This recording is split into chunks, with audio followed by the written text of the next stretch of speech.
And hello, everyone. Welcome on in. Tonight, we will be discussing the recent superseding indictment over the SPLC. It's extremely interesting. There's so much to cover tonight, and I hope all of you will learn a lot from it. I know I did, and I will. And I'm just so glad to see everyone, but welcome in. Tonight, we are covering a major federal criminal case that has drawn significant attention. Just a handful of days ago, June 2nd, 2026, a federal grand jury in the Middle District of Alabama returned a superseding indictment against the SPLC, Southern Poverty Law Center.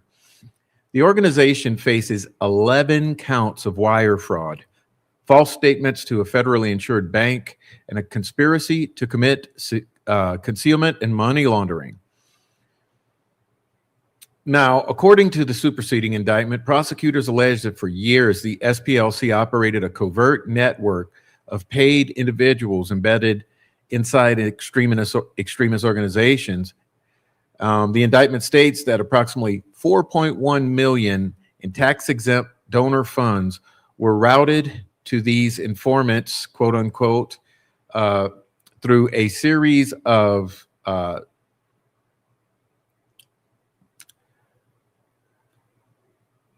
fictitious entities, and that some of these individuals did not merely infiltrate and gather information, but allegedly were long-standing members of these organizations and recruiting members and new membership for the groups, purchasing propaganda type materials and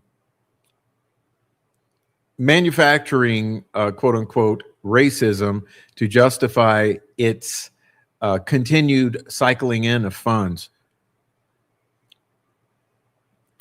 The superseding indictment provides a greater specificity on how the funds were allegedly moved and spent, strengthening the United States government's case that the donors were deceived and that money was laundered. The Southern Poverty Law Center has pleaded not guilty, denying the allegations, maintaining that these individuals were part of a legitimate intelligence gathering effort that helped to prevent violence. And the organization has also described the prosecution as politically motivated, and you're going to see that tonight. This evening, we will walk through all of these pertinent documents in this case, the superseding indictment, and some others. We'll address the SPLC's somewhat flimsy and politically charged response, and we'll be talking with you guys in the chat throughout the stream. If this is your first time here, I'd like to welcome you in. Please do like the video, and you're welcome to subscribe and join the chat or the comment section. Get to know my community. It's a wonderful community here. And with that being said, we're going to get everything situated and be back just in 1 minute. So please come in, greet everyone, have a nice time. And you're going to learn something tonight, okay? Because I'm going to walk you through all of the fine details of all of these documents so that you all learn what is actually taking place. With that being said, God bless you all. Welcome on in. We'll be back momentarily.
Okay. Enough music. Let's go. All right. Now, welcome in, everyone. Again, welcome in. I know more people will be coming in. Unfortunately, I think we had something scheduled tonight at the same time as a friend. It's a New Day, an artist, and unfortunately, we're probably simultaneously streaming. So, for those who were there at It's a New Days and missed the live here, welcome in. I'm glad to see you. For those who are here and are missing there, please go watch that after this. They're great friends of the channel. And speaking of that, we had a great show last night. I was so glad to go back and read the live chat and see what all you guys were talking about. It was a really, really nice live chat last night. And we've had such a positive reception to that stream. I've had a lot of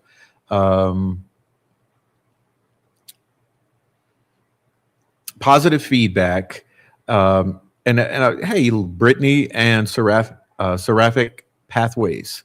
I'm glad to see everybody, okay? And we had a lot of positive feedback and two very interesting things. So we have identified Terry, okay? So we have identified Terry. So on that note, we have identified Terry. And secondly, I did hear from Great Lakes Fungi. So shout out to Great Lakes Fungi. Like I said, we love you, Great Lakes. Hope you get around to, join in the friends in the chat. And another oddity, I see Matt Payton just came in. Welcome, Matt. All of Matt Payton's chats were gone from last night. And I'm wondering, what the hell happened, Matt? all your chats were gone last night. So I saw everyone constantly responding to you, but I didn't see you in there at all on the replay, Mr. Payton. So hopefully that's all straightened out. I'm glad to see you in here tonight. That means you're not blocked. Also, welcome in Silenced. And anyway, so it was nice to see all of you last night, and it's nice to see all of you tonight. Now, you're going to be really, really interested in this tonight. So, this is looking like it's going to be something equivalent to the Gerald Damos money laundering and RICO case that we are tracking. And you're going to see the equivalencies tonight as I point them out to you. And I'm also glad to see Mark Ellis in the chat. Welcome, Mark. I understand that Mark was ill for quite some time. I'm so glad to see Mark back. He's a great friend, and I'm glad to have him back. And so, yeah, tonight we're going to see some really concerning things. Now, here's the deal, guys. This is necessarily political, and it's my contention that a lot of these non-governmental organizations and nonprofits have become politicized over time as the money starts rolling in. And as you all know, money is the root of all evil. And when in doubt, follow the money. And that's exactly what we're going to be doing tonight. So political opinions are welcome. As we know, there's left, there's right, there's far left, there's far right, there's a center, and then there's the far right extremists and the far left extremists, and they kind of meet back, they circle back onto each other. So those of you who have followed the Delphi case for quite some time and these other cases out of Indiana, there's a particular entrenchment of some of the very types of individuals we're going to be discussing tonight. And I suggest to you to take a really close look. You guys need to get the microscope out. No, not the microscope. I was thinking of a conversation I had earlier today with Christina. You guys need to take out the magnifying glass and take a real close look at that thumbnail. And I want you to pay extremely close attention at the images I chose to use in the thumbnail, because the images are highly pertinent to the Delphi case, and that will become clear over time to all of us. And anyhow, as we move forward through the show tonight, you're going to understand my concern with these particular unfoldings. And hopefully, those of you who have been up to speed on the northwestern Indiana RICO that's unfolding, you will see the parallels and you understand um, what this is looking like, okay? And understand this as well. These federal indictments, they're not willy-nilly. They don't come at the whim of whoever might be sitting in a federal prosecutor's seat somewhere. These are strategic, similar. Like I said, the parallels to the Gerald Damos indictment are absolutely stunning, because what it appears to me is that this has been a long-standing investigation and a lot of digging on the part of the feds into financials and all of this, and they've seemed to unraveled or uncovered some stuff that certain folks would rather not be uncovered. And with these things being laid out so explicitly in the superseding indictment, you can be guaranteed that there's substance behind them. Okay, so when it comes to the superseding indictment we're about to read through, you have to understand that every charge, every fact stated in the indictment that is coming from a grand jury is going to have substance behind it, and which makes it even more compelling, because this is nothing like the Delphi indictment of Richard Allen, where there's such a large amount of flimsiness and manufacturing. This appears to be a deep, lengthy investigation that has landed in a grand jury and now landed on paper, and it's something pretty concerning. So I'm going to pull it up. Let me take a moment, turn this AC down, because it's blowing too much over here. It's going to make my throat hurt. So let me see if I can. I'll pull this up. This is where we're getting started in just a moment.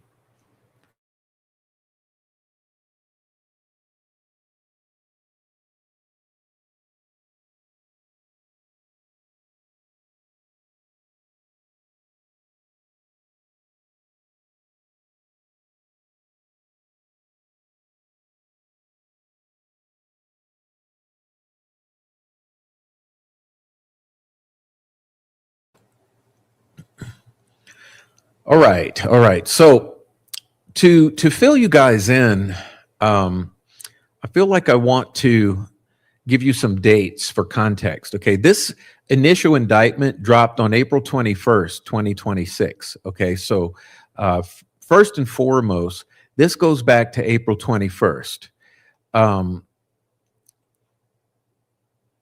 That initial indictment has been revised to this current version we're looking here, which is a superseding indictment, which you can see up here is dated June 2nd, just what, about 8 days ago, about a week ago. So this is about a week on in that we're looking at. And the funny thing is, this has just hit the halls of Congress. There have been several days of hearings, which I went and watched it all. And it's caused me to dig into these indictments, or this indictment here and all of these documents. And so this is just starting to hit the airwaves in a significant way. It's kind of been a slow rollout here. But anyway, for those of you who are paying attention, we're gonna baby walk through this indictment right here and try to understand what is being said here. Okay. I almost feel like I want to give you a brief introduction before I start reading verbatim here. Let's see.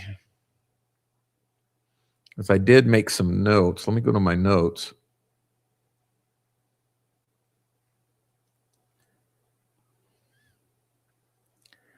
Okay, so I'll give you a brief summary before we dive into it. Okay, so here are the core allegations as my introduction. And I feel like I want to forego this. Okay, now, here are some of the core allegations.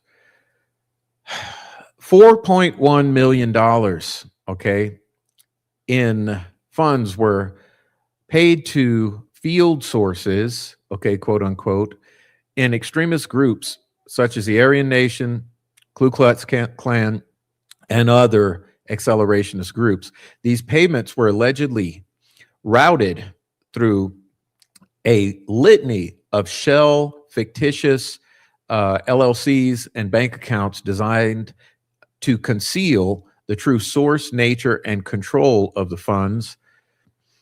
Informants or field sources or accelerationists did more than gather information.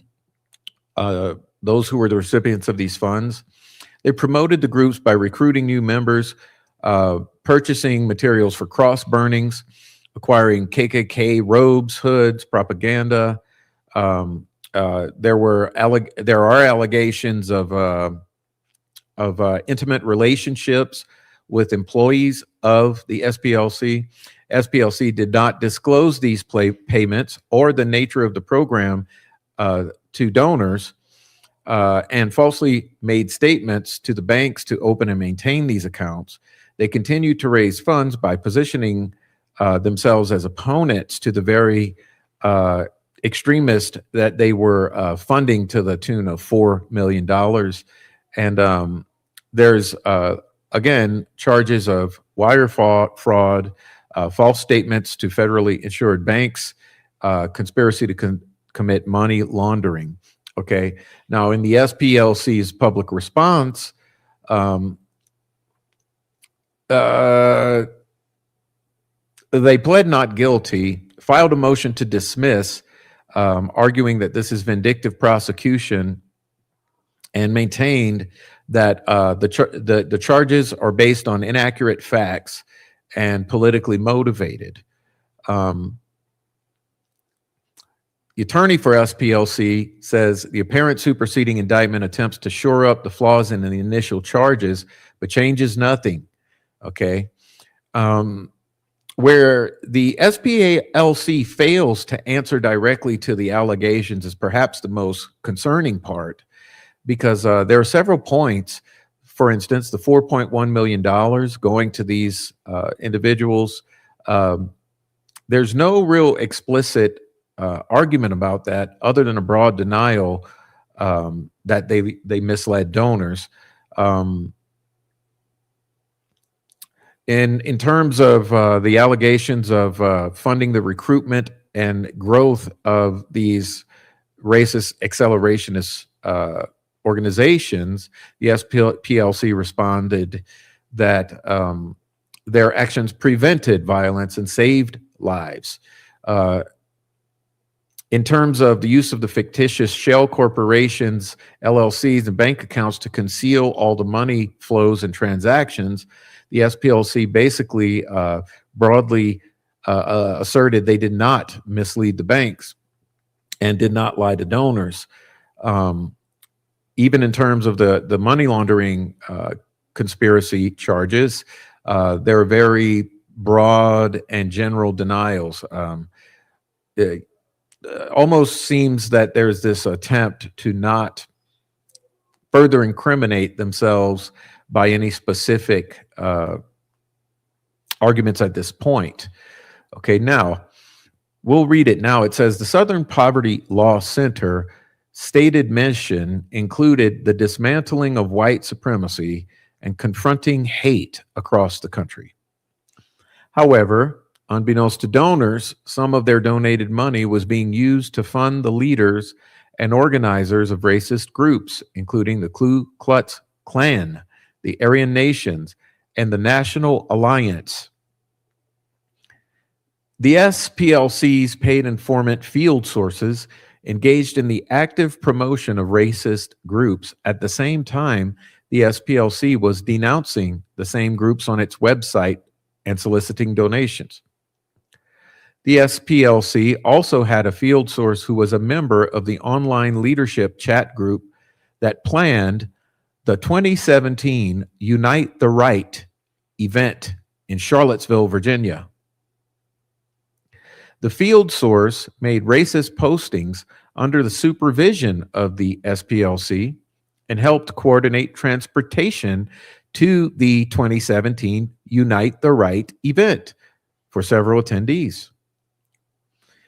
In order to covertly pay its field sources, the SPLC opened bank accounts connected to a series of fictitious entities. The covert nature of the accounts allowed the SPLC to disguise the true nature, source, ownership, and control of the fraudulently obtained donated money the SPLC paid the field sources. In order to keep the scheme going, the SPLC made a series of false statements related to the operation of the accounts. The organization. 1. At all times relevant to this indictment, the Southern Poverty Law Center, Inc., SPLC, was a nonprofit, tax-exempt 501c3 organization headquartered in Montgomery, Alabama, which is located in the Middle District of Alabama. According to the website, 2, the SPLC is a catalyst for racial justice in the South and beyond, working in partnership with communities to dismantle white supremacy, strengthen intersectional movements, and advance the human rights of all people. 3, to carry out this mission, the SPLC actively solicited public and corporate donations. Key there. As the SPLC explained on its website, quote, "With your help, we're standing up for the most vulnerable people in society, those who have no other champion. We're exposing hate and injustice, fighting discrimination, and providing award-winning anti-bias material free of charge to schools across America." And as I mentioned, look at my thumbnail, okay? "We never take legal fees from our clients, and we accept no government funding. Rather, we rely on the compassion and generosity of people like you." Now, let me pause there, because this assertion of a disconnect from the government is an artificial claim, because all you have to do is look back about 6 years, and it's very public knowledge at this point that they were coordinating not only with the federal government, but with federal law enforcement, okay? So there has been a very close connection of the SPLC to the federal government, federal law enforcement. And as mentioned above, not only were they taking public donations, but they were taking corporate donations, okay? Very important to emphasize that. According to the SPLC website, number 5, oh, did I skip? Okay, apologize. Number 4, the SPLC website also explained to potential donors that, quote, "Your support powers our work to confront hate, stand up to injustice, and defend our civil and human rights. From the courtroom to the classroom to communities across the country, you can help create a more just and inclusive future for all." These donations were used in part to fund various SPLC publications such as the Hate Map, Intelligence Report, Hate Watch, and the Intelligence Project Dispatch. 5, according to the SPLC website, the Hate Map, all right, I'm going to stop here. The Hate Map is total garbage, complete bullshit. Go study it. Okay, go study your hate map. Google the entities you come across and start to see for yourself what that hate map actually is.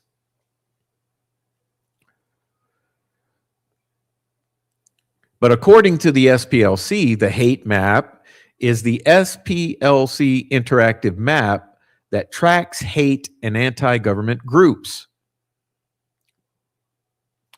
Within the website, users could toggle between the years 2000 and 2024 to view organizations by state that the SPLC labeled as hate or anti-government groups. 6.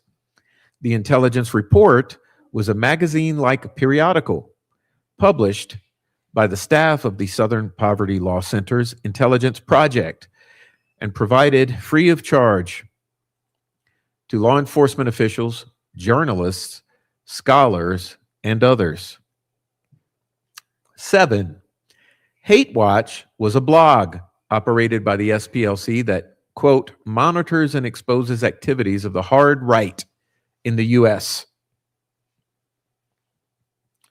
Blog topics included reporting on hate crimes and events, hate groups and individuals, and lawsuits related to these topics. By providing the SPLC with an email address, a person could receive, quote, the latest updates from Hate Watch. 8. The Intelligence Project Dispatch was a monthly online publication issued by Hate Watch staff that, quote, monitors and exposes white supremacy and its impact on communities. The leader at the top of the publication, or the header at the top of the publication, further explained to readers that the Southern Poverty Law Center works to dismantle white supremacy in public forums and online, exposes hate and anti-democracy extremism, and counters disinformation and conspiracy theories with research and community resources. 9. The top banner of the SPLC website had a link for public donations. By clicking the donate button, potential donors were brought to a web page that explained how to donate money to the SPLC.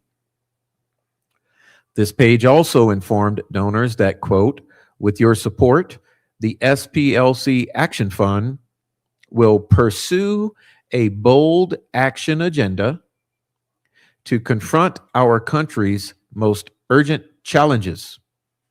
Together, we'll uplift progressive candidates who uphold inclusive democratic values while investigating and exposing candidates using hate and extremism to gain power.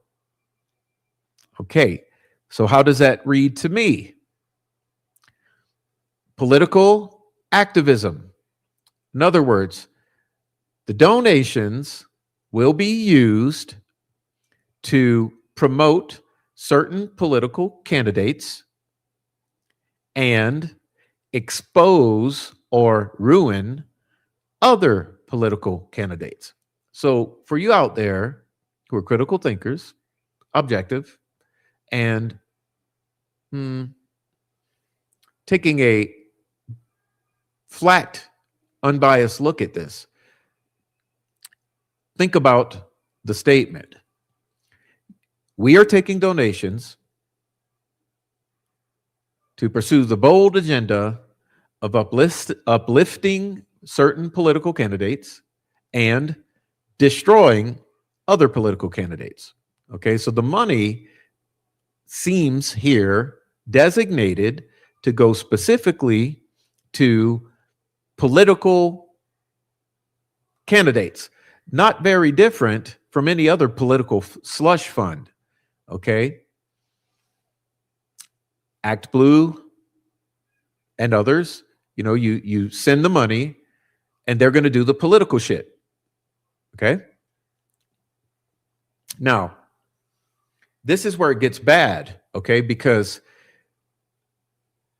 I'm assuming that the whole angle on this indictment from this perspective is you took money from donors with the stated purpose of affecting politics, using for political candidates, either to lift some up or to destroy the ones you're opposed to. This is a political donation pathway.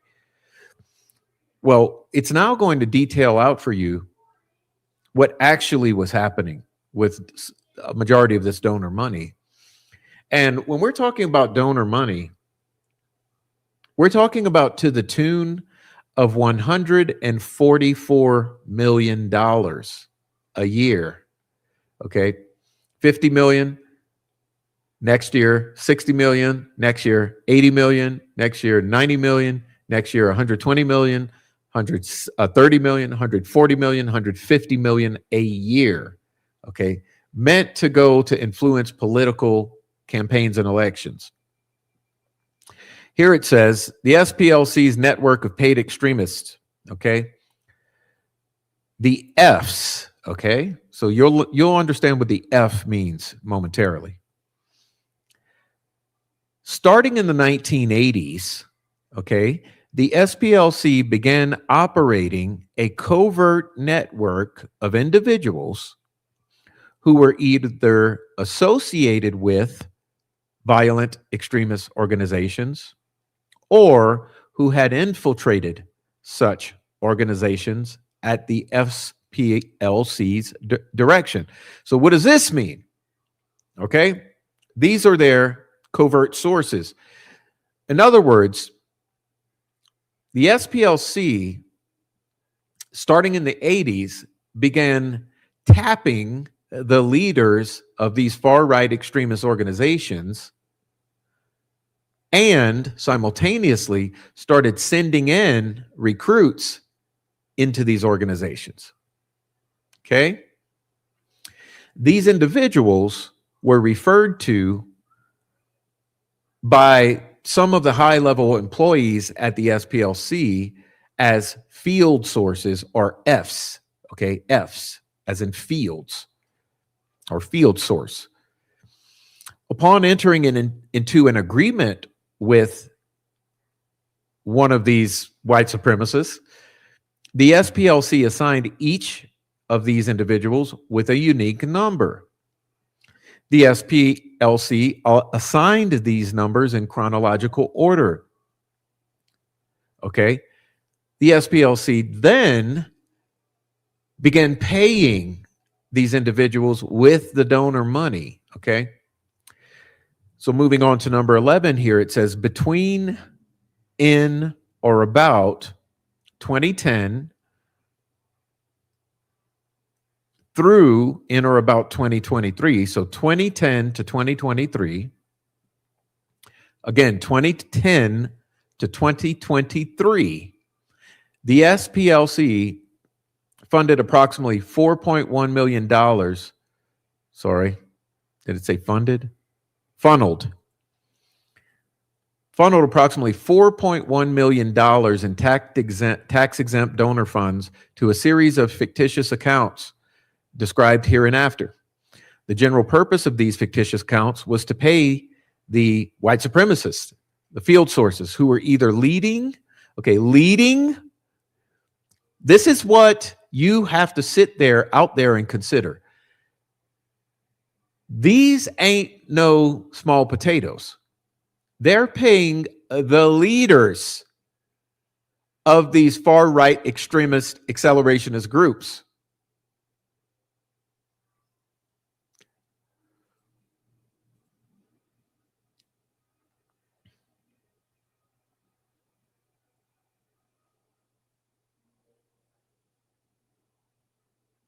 So I'm going to keep going.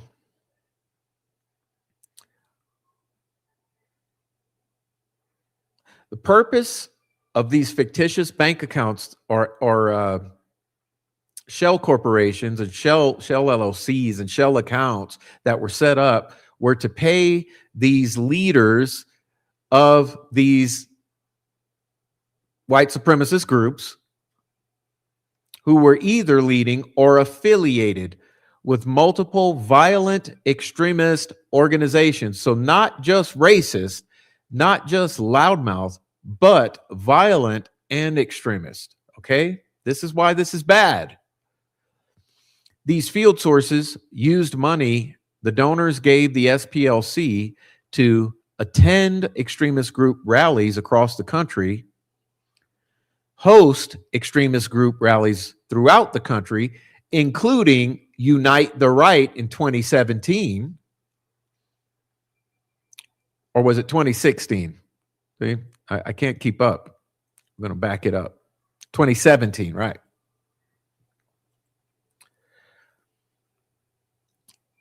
to attend the white supremacist rallies, to host the extremist group white supremacist rallies, to grow, okay, the existing chapters of the white supremacist groups, to create new chapters of the white supremacist groups, to recruit new individuals into the groups, to make donations to extremist group leaders, to purchase material for cross burnings, to purchase materials to make KKK robes and hoods, to create racist paraphernalia that extremist groups sold, okay, at the rallies, to publish extremist literature used in the recruitment of new members, and to pay everyday living expenses, which allowed the leaders of these white supremacist violent accelerationist groups to focus on their extremist violent accelerationist groups rather than seeking real jobs.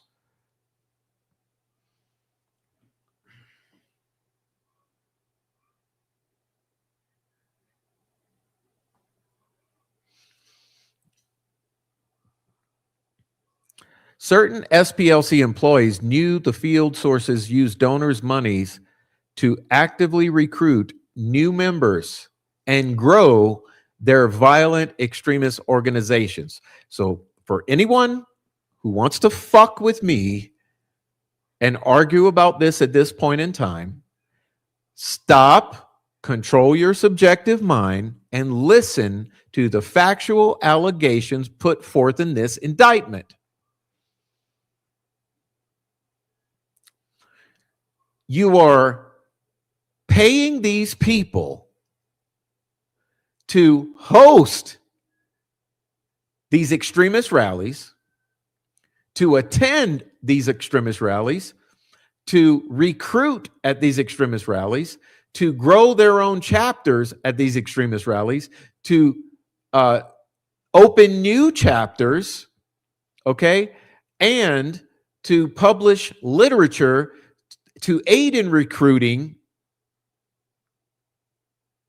and so that they don't have to go get a job, they can focus full-time on these tasks. Does that sound counter to the SPLC's stated objective, or does this sound like it falls within the stated objective? The SPLC actively led donors to believe that their donations would be used to dismantle violent extremist groups. However, the SPLC hid from the donors the fact that a portion of their donated funds was being secretly used to support and grow violent extremist groups and to fund their violent, racist, and extremist activities, including the 2017 Unite the Right rally. These activities were of the same nature as the activities about which the SPLC published articles on its website and other forums in an effort to obtain donations. During the period alleged in the superseding indictment, remember, we're talking about 2010 to 2023, the SPLC's reported revenue on their IRS Form 990s increased from $38 million in 2010 to $129 million in 2023, an increase in approximately of 233%. So what are we talking about? 13 years, their revenue increased 233%. So the SPLC, in other words, is operating on a budget in 2020 by 2023 of $130 million a year. What could you do with $130 million a year in donations, tax-free? During the same time period, the SPLC's net assets grew from $238 million in 2010 to $786 million in 2023, an increase of approximately 230%. So let's take the mean there. will say 231% increase in 13 years. Now, here's where it's going to get into.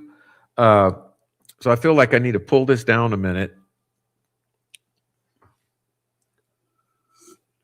So the next portion they're going to get into is very similar, as I mentioned, to the Gerald Damos RICO case or organization.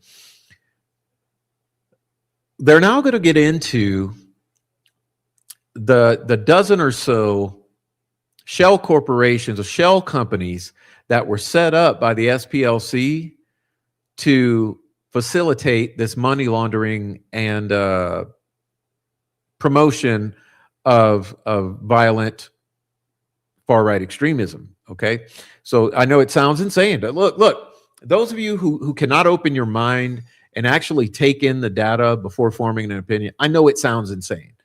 It sounds insane because you have people out here masquerading, as warriors, right? Warriors who are out there to defeat this plague. Well, at the same time, funding this plague, growing this plague. But in the 13 years we're talking about, did the plague grow 233%? As the SPLC grew through 233%. I'd like to know if any of these far-right organizations showed growth and revenue growth and numbers growth to the tune of 233% type of growth. But where they really messed up here was setting up these fictitious accounts, and we're going to see right here. Okay, so it's a list here. We're going to say to secretly fund, and now this is the SPLC's fictitious entities, to secretly fund the donor's money to the far-right violent extremists. Employees at the SPLC, including a person who would become the SPLC's chief financial officer and the person who would become director of the SPLC intelligence project, among others, opened and or modified a series of bank accounts in the name of various fictitious entities, including the following.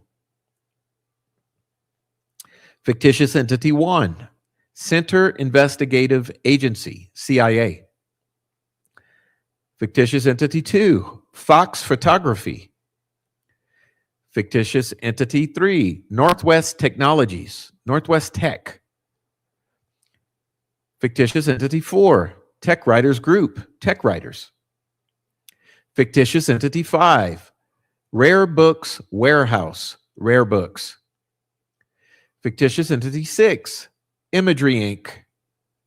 Fictitious Entity 7, J&J Electronics.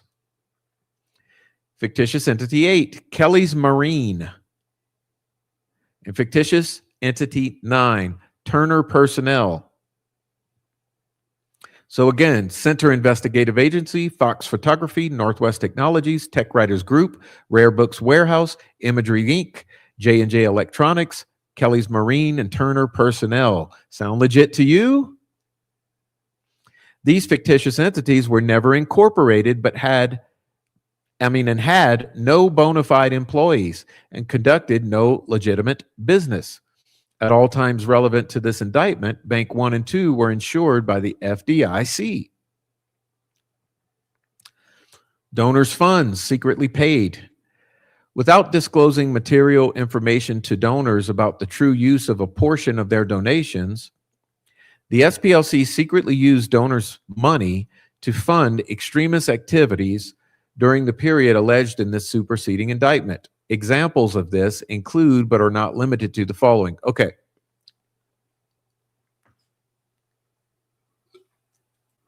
So here we're going to baby walk through a couple examples that are being used, but are not exhaustive, okay?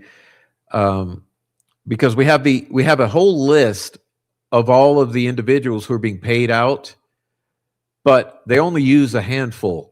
So there's 3 times this amount that we don't know about yet because of course this hasn't gone to trial. This is just the indictment. Now check this out. The SPLC secretly paid F9 more than $1.2 million in donor money. At the direction of the SPLC, F9 infiltrated the neo-Nazi organization, the National Alliance, while clandestinely receiving donors' money through the tech writer's bank account. F9 was also fundraising for the National Alliance. The money F9 raised helped the National Alliance carry out its extremist activities. In 2014, F9, again, who is an employee of SPLC, right, who had infiltrated, broke into the headquarters of an extremist organization and stole approximately 25 boxes of documents. F9 transported these documents across state lines from West Virginia to North Carolina. Thereafter, with the knowledge of employees 2, donors' money was used to copy the stolen material, after which F9 broke into the headquarters again and returned the originals. Employee 2 used the copies, knowing they were stolen, as the basis for a story published on Hate Watch. The SPLC used this story to solicit more donations. Thereafter, Employee 2 paid approximately $6,000 in donor money to F39 to falsely take responsibility for the burglary.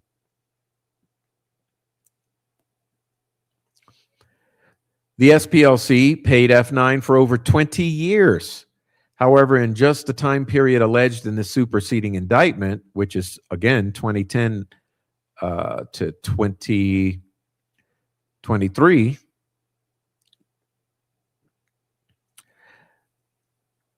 in just this time period, the SPLC paid F9 over $1.2 million in donors' money. Most of this money was secretly funneled to F9 through the tech writer's bank account. Employee 2 oversaw payments of donor money to the Fs, including F9.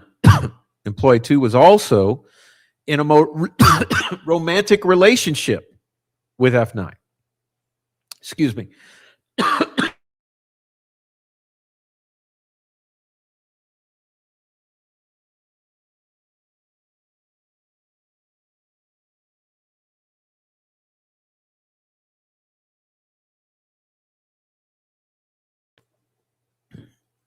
Okay, sorry, I was coughing there. I don't know if that was clear to you guys. So it's going to get more clear, but listen to this again. This guy who's been paid for 20 years by the SPLC, in just the past 13 years, had been paid $1.2 million in donors' funds or donors' money,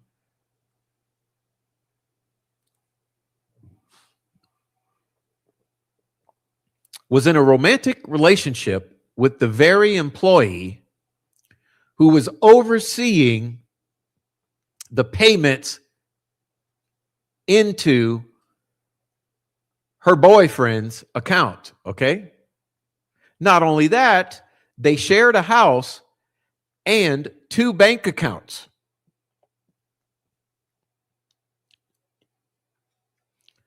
Between 2015 and 2021, approximately $140,000 in donor money flowed from SPLC into the joint bank account held by both the F9 and Employee 2, who was overpaying the money. Okay? This is corruption. This amounted to approximately 66% of all money ever deposited into their joint account.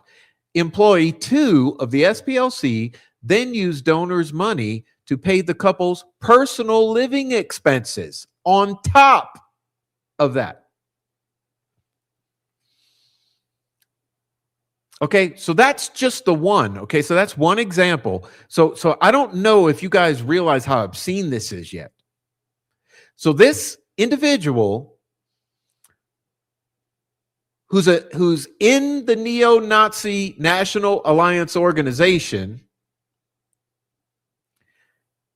has been there for 20 years, just in the past 13 years has received $1.2 million from the SPLC, is dating and living with the person who is over directing the donors' funds, and they are sharing a home and bank accounts into which this money is flowing, this $1.2 million. This $1.2 million is approximately 66% of all money ever deposited into their accounts. And then this money is also being filtered in to pay their personal living expenses. So this woman is double dipping. She's getting paid by SPLC for running this money, right? The source is getting paid for being a neo-Nazi, right? And they're both getting paid into their joint bank account and having all of their living expenses paid. But sure, nothing to see here. Nothing to see here. It's political. It's political. It's an attack.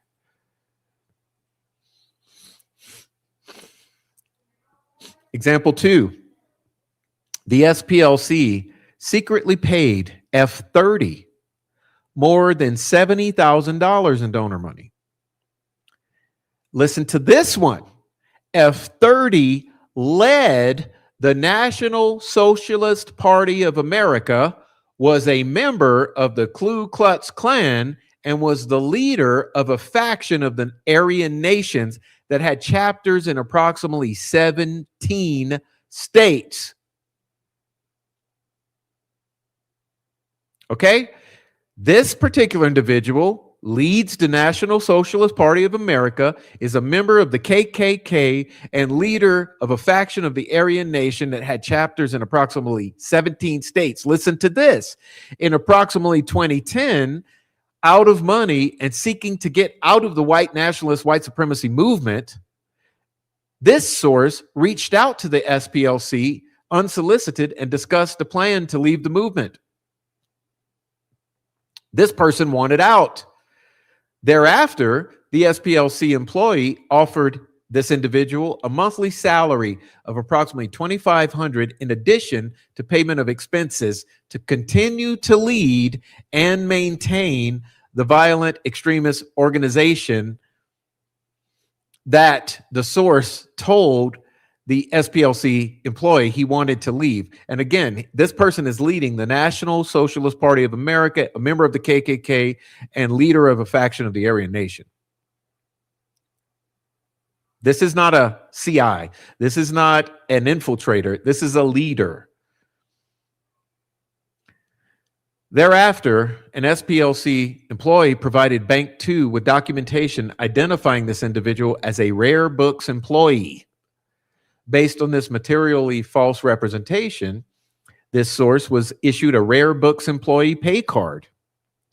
From approximately 2010 through 2016, the SPLC secretly moved over $70,000 in donor money from the SPLC operating account through the CIA account to the Rare Books account. You see the money laundering, how this is going? It's going from A to B to C. And then on to F30's pay card. This source also received donors' money via automated clearinghouse transfers, automated checking, payroll, salary, being salaried by a non-existent entity. Okay.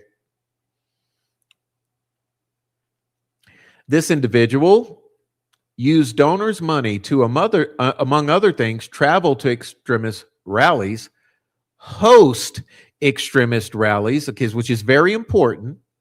Not just travel to go and infiltrate and spy on rallies. No, to literally host extremist rallies, to donate money. So this person was grabbing some of this money and donating money to the leaders of other extremist organizations to recruit new members into his extremist organization and to publish racist extremist material for the purpose of recruiting new members.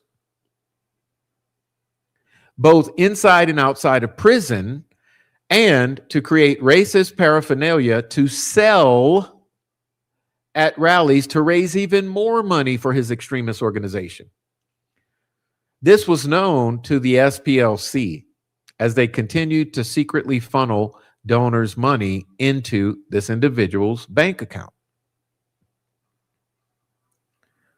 During the same period of time that SPLC was secretly using donors' money to fund this individual's extremist activities, SPLC had an entire extremist file webpage dedicated to this individual. Hello?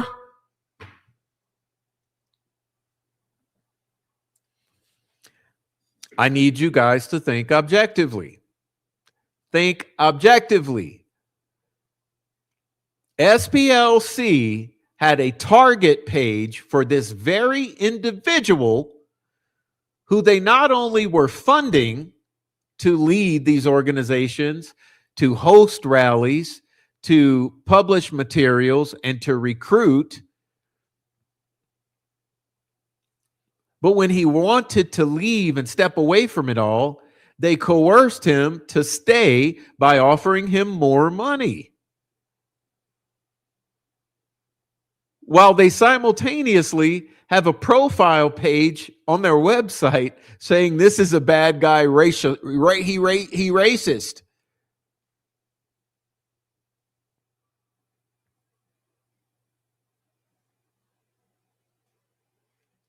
During the same period, they had an entire extremist file webpage dedicated to him. The SPLC used this extremist file webpage to solicit even more public donations. At one point, this individual asked an employee to soften the language about him on his own extremist file webpage so that it would not scare off new members from joining his extremist white supremacist organization. The SPLC employee agreed and softened the language, changed the language on the SPLC extremist file webpage for their own very individual who's leading this group. But sure, we're all full of shit. We're all full of shit. It's a conspiracy. It's a Trump conspiracy.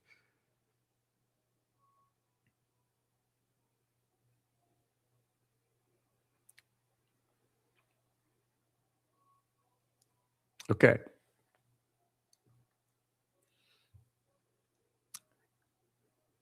Now we're moving on. Okay, we're moving on to another individual.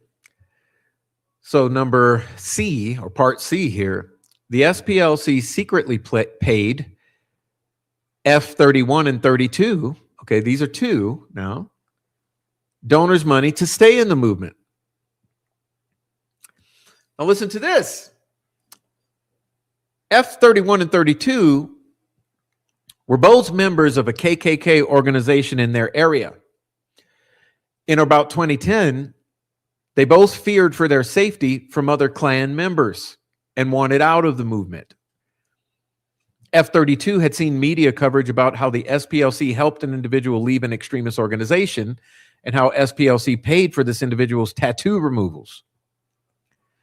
The media coverage prompted F32 to reach out to SPLC and say, unsolicited, and say, can you help me? To help get him and another out of the movement. So they wanted out of KKK, okay? An SPLC employee invited both of them to Montgomery, Alabama for a meeting.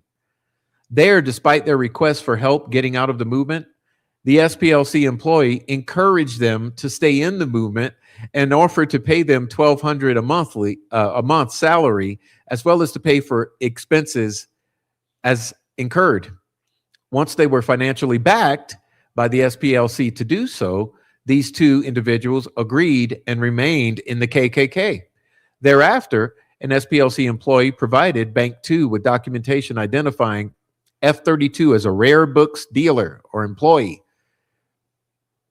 Based on this materially false representation, F32 was issued a rare books employee pay card. An SPLC employee told F31 and 32 that if anyone asked where the money came from, they were to say they worked for Rare Books and that their job was to help college students research and write essays. The SPLC employee told them that this was for their own safety. Neither individual ever researched or wrote any essays for any students, college or otherwise. Although the SPLC employee claimed that these individuals needed to be paid as Rare Books employees for their safety, donors' money paid to them from SPLC operating account, through the CIA account, through the Rare Books account, and onto the pay card resulted in both of them being put into type of dangerous situation that F-32 sought SPLC's help to get away from in the first place. Okay, let's stop there.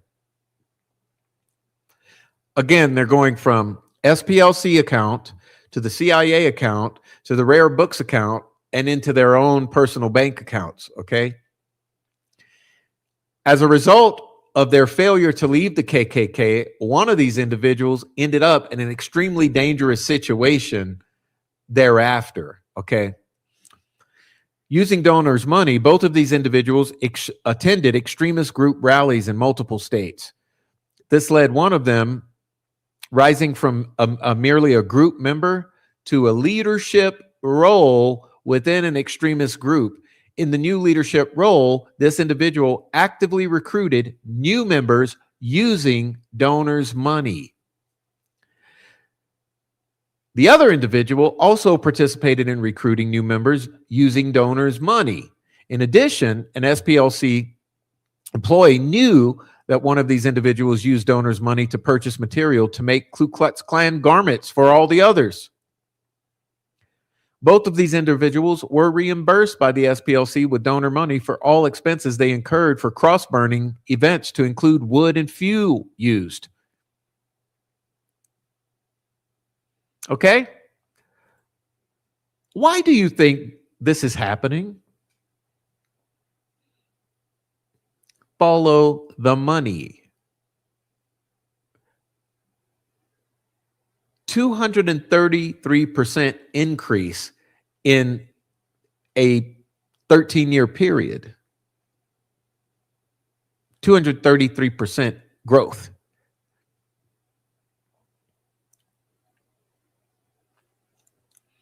What if we have another cross burning that can be aired on the nightly news, the donations are going to uptick? What if we have an extra 10 guys, right, waving swastika flags, marching in sync at the next rally, and we have cameras there, and all of that is very good looking, and that goes out on broadcast? Donations are going to come in.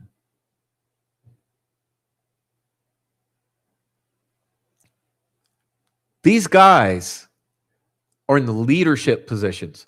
They're recruiting new people in the whole time this is happening. 233% revenue increase, okay? In addition, they are funding and organizing new rallies that otherwise would not even be happening.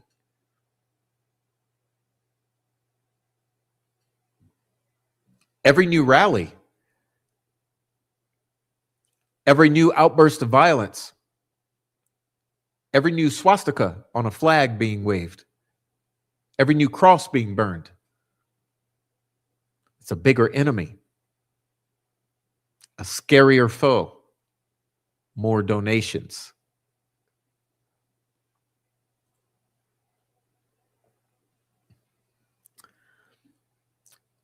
Next individual. The SPLC secretly paid F-42 more than $155,000 in donor money. The SPLC, again, secretly paid this source more than $155,000. This individual was the former chairman of the neo-Nazi organization, the National Alliance, Between 2016 and 2023, the SPLC secretly paid this individual more than $155,000. Again, stop and think. This individual is the chairman of the National Alliance. The SPLC, between 2016 and 2023, funneled $155,000 in donor money to the leader, the former chairman of the National Alliance. Similarly, the funds are going from the SPLC account to the CIA account, checks issued out of the CIA account to F42, and then also receiving auto checking payments directly to the bank account. During the same period that the SPLC was secretly paying the chairman of the neo-Nazi National Alliance $155,000, the SPLC featured this individual in its extremist file webpage. The SPLC solicited public donations to stop extremists generally, and specifically this very leader of the neo-Nazi National Alliance at the exact time that they were secretly using the donor money to the tune of $155,000 funneling into his bank account while he's chairman of the National Alliance, and featured on their website as a domestic terrorist, white supremacist extremist. I mean, bro, am I in a Twilight Zone? Am I the only one seeing this?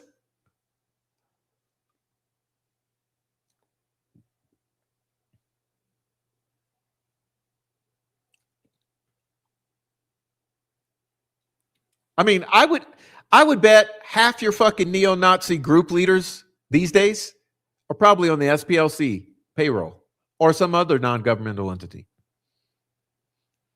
There's an NGO somewhere funding more than half of the white supremacist groups, neo-Nazi groups out there right now, because they're well funded. This is just a tip of the iceberg. The SPLC secretly paid the next source more than 300 grand in donor money. This source was not involved in any extremist organization before he reached out to the SPLC seeking employment. While receiving payment by the SPLC, this individual made multiple racist posts on social media accounts under the supervision of SPLC Employee 3. In 2017, In 2017, this individual was a member of the online leadership chat group that helped plan the Unite the Right rally in Charlottesville, Virginia.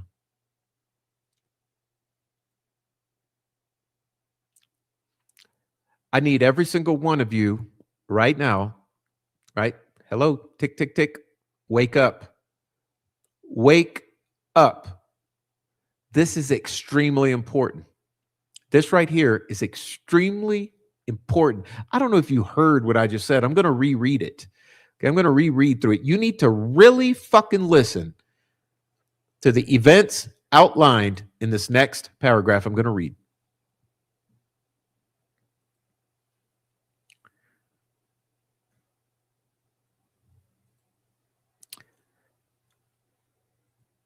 This individual who we're referring to as F37. So this is a leader. Okay, listen to this. While being paid by the SPLC in 2017, this individual helped plan the Unite the Right rally in Charlottesville, Virginia.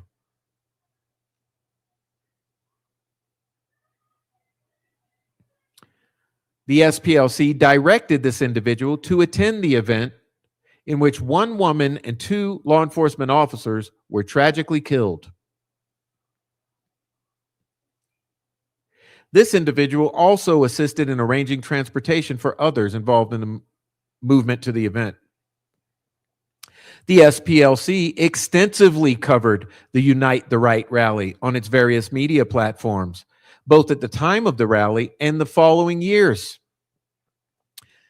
The Unite the Right rally led to a massive fundraising windfall for the SPLC, with open source media reporting that the SPLC more than doubled their previous year's reported revenue from private and corporate donations following the Unite the Right rally. Of course, the SPLC did not disclose to its donors that it had paid $300,000 to the individual who helped plan the Unite the Right rally in Charlottesville, Virginia in 2017.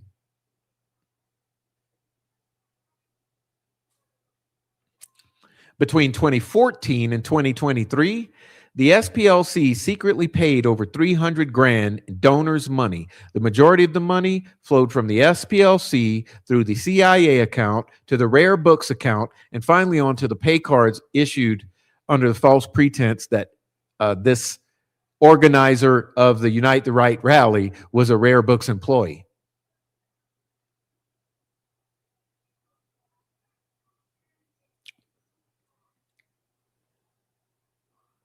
Every single one of you out there should be absolutely fucking furious.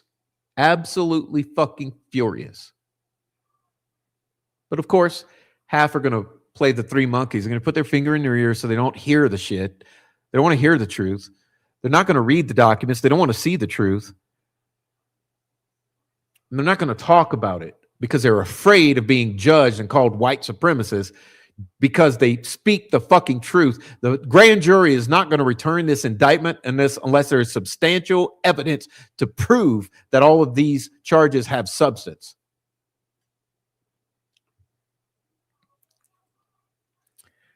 Next individual.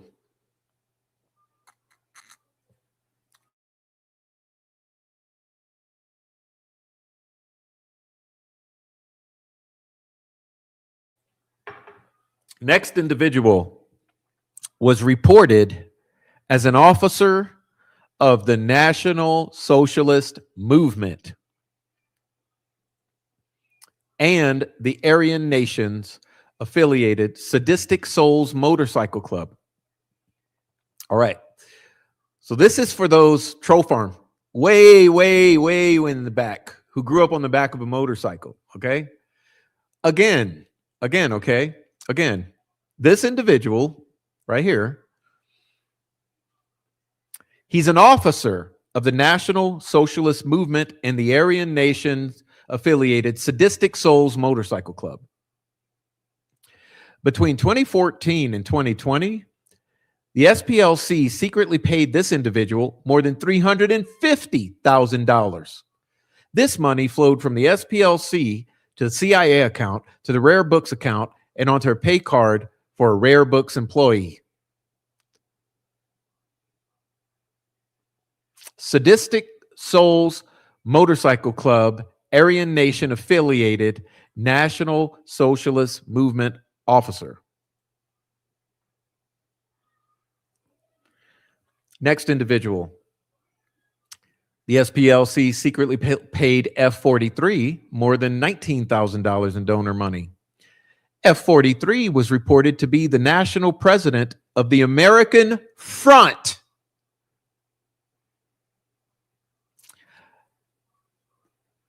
The national president of the American Front, a federal felon having been convicted for cross burning, is being secretly paid by the SPLC more than $19,000 in donor money.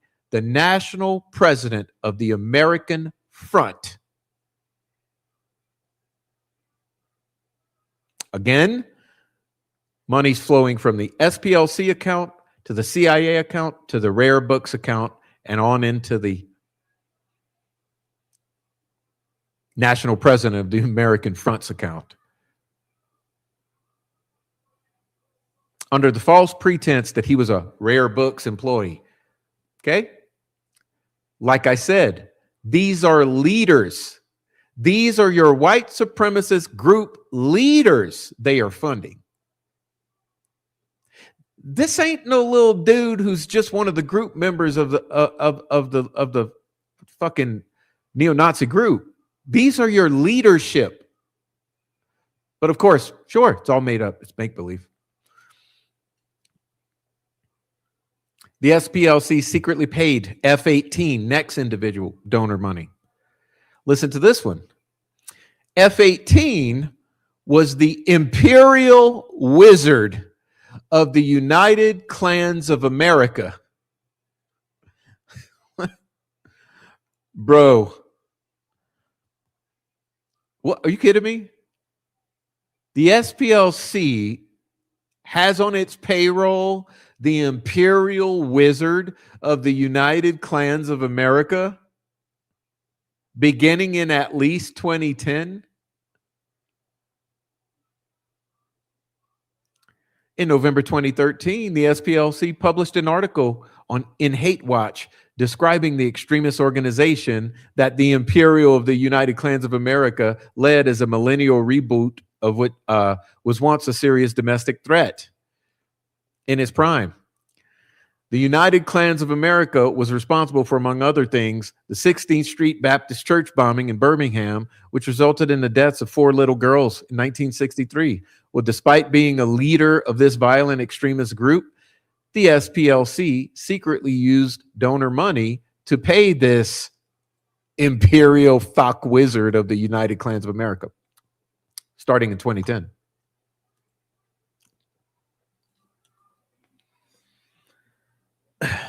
Now, remember what I said. There's an entire list. Okay, these are just the ones who are used as examples of the type of individuals that were being funded. So far we have the United Clans of America. We have the National Alliance leader. Okay, we got the clan leader, the clan leader. We got the neo-Nazi National Alliance leader. We got the what is it? We got the Sadistic Souls Motorcycle Club leader. We got the National Socialist Movement leader. We got one of the organizers of the Unite the Right rally, right? We got the former chairman of the National Alliance. We got rando members of the KKK. We got the leader of the National Socialist Party of America, member of the KKK, and leader of the Aryan Nation. Okay.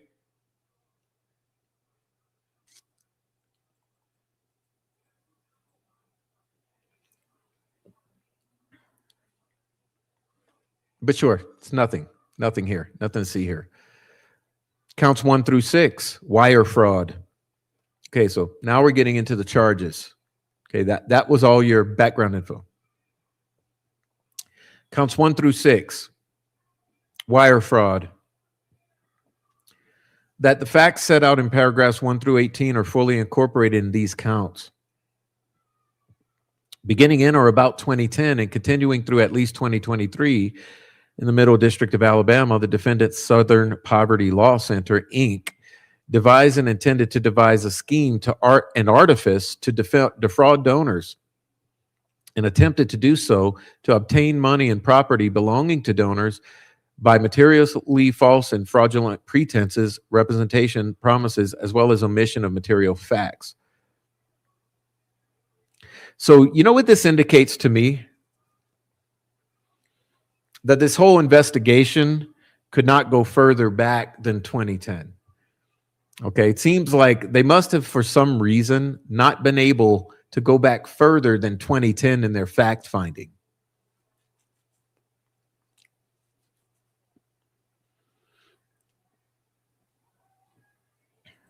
Purpose and scheme of the artifice. The objective of the scheme and artifice was to obtain money via donations through materially false representations, as well as by omissions of material facts about what the donated funds would be used for. To carry out this scheme and artifice, the SPLC sought donations under the explicit indication that donor money would be used to help dismantle violent extremist groups. in the SPLC's solicitations for donations, as outlined herein, donors were not informed that a portion of the donor's money would be used by the SPLC to pay high-level leaders of violent extremist groups and others, nor were donors ever told that some of their donated funds were to be used for the benefit of the violent extremist groups. Nor were the donors ever told that some of the donated funds would be used in the commission of state and federal crimes.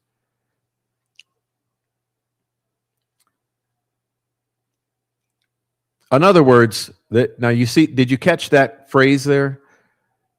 Some of these funds ended up facilitating state and federal crimes.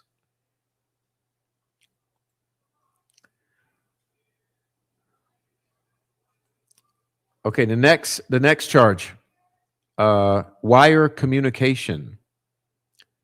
On or about April 25th, 2023, the Middle District of Alabama and elsewhere, the defendant, Southern Poverty Law Center, Inc., for the purposes of executing and attempting to execute the scheme and artifice set out in these counts, caused to be transmitted by interstate commerce by means of wire communication certain signs and signals. Specifically, the SPLC caused interstate wire communications between Alabama and other states through the use of the ACH auto check system, which was used to transmit an ACH batch transfer from Bank One to various bank accounts used by the leaders of the violent white supremacist extremist organizations. Specifically, $13,905 was caused to be transmitted by means of wire communication in interstate commerce, the writing, signs, and signals as described below for each count, each transmission constituting a separate count. All right, look here. We got count 1, 2, 3, 4, 5, 6. Okay, on this one day, and you got $4,700, $1,000, $1,200, $3,000, $2,800, $1,000. Okay. All in violation of Title 18 U.S. Code. So there you got 6 counts. Okay, so far we have count 1 through 6, wire fraud. Okay, and there you are. All occurred on 4/25/2023. Now remember, this is just a grand jury indictment. Other additional charges could be added and stacked onto this. They could potentially go through every wire for the past 10 years of however long they could gather the evidence. You might have 300, 600 counts of wire fraud here. Okay, count 7 through 10, false statements to a federally insured bank. The facts set in paragraph 1 through 18 are fully incorporated in these counts. On or about the dates listed in the chart below, the Middle District of Alabama, the defendant, Southern Poverty Law Center, Inc., knowingly made a false statement and report on an application to an institution whose deposits were insured by FDIC with the intent to influence an action of that institution in violation of Title 18 U.S. Code, Section 1014. Overview. One or more SPLC employees opened bank accounts for the CIA, Fox Photography, Northwest Tech, Tech Writers, Imagery Inc., J&J Electronics, Kelly's Marine, and Turner personnel at Bank One. Similarly, one or more SPLC employee opened a bank account for Rare Books at Bank Two. The purpose of opening these bank accounts for the fictitious entities was to be able to conduct financial transactions that made it appear as if the white supremacist, accelerationist, violent extremist group leaders were receiving money from the fictitious entities rather than receiving donors' money from the SPLC. After these accounts were opened, the SPLC, through Employee 1 and others, executed sole proprietorship, resolution, and authority of documents with Bank One. These documents contained false information regarding the ownership and control of the fictitious entities for which the bank accounts were opened. Employee 1 and others signed these documents containing false statements for the benefit of the SPLC. These documents containing false statements were submitted to Bank One for the purpose of influencing the actions of Bank One. On or about the dates listed below, the following false statements were made to an FDIC insured financial institution for the purpose of influencing the actions of that institution. And you can see here on December 20th, 2016, you got all from Bank One, count 7, 8, 9, 10. So 4 counts on that one day. I bet you that's one document, okay? Opening a single account, but it says false statement. I certify I'm a sole owner of above name proprietorship, okay? Center Investigative Agency, Fox Photography, Northwest Technologies, Tech Writers Group. So that's opening 4 different bank accounts, certifying that that this person is a sole owner of the above named proprietorship for this. In 2020, Bank One conducted an internal investigation into these accounts. Thereafter, an SPLC employee requested Bank One close the accounts associated with the Center Investigative Agency, Fox Photography, Northwest Tech, and Tex Writers, and transfer the remaining balances in these accounts to the SPLC's operating account ending in 6050. So what does that say to us? That says when the SPLC got wind that an internal investigation had been opened inside of this bank regarding these accounts, they said, just close them all and send us back the money. In response to Bank One's internal investigation, on or about September 9th, 2021, the president and CEO of the SPLC, as well as the board chair of the SPLC, admitted the following in writing to the bank. Pursuant to the discussion we had earlier this week, please let this correspondence serve as confirmation that the accounts listed below were opened for the benefit of the Southern Poverty Law Center operations and operated under the center's authority. The following accounts are listed below: Center Investigative Agency, Fox Photography, Northwest Technologies, Tech Writers Group, Imagery Inc., J&J Electronics, Kelly's Marine, Turner Personnel. Additionally, this will confirm that the entity Rare Books Warehouses operates under center authority as well. Bad move there. Let's see that. I think that was SPLC trying to flex on the bank and saying, hey, don't worry about this. It's our shit. No, because you just made a record.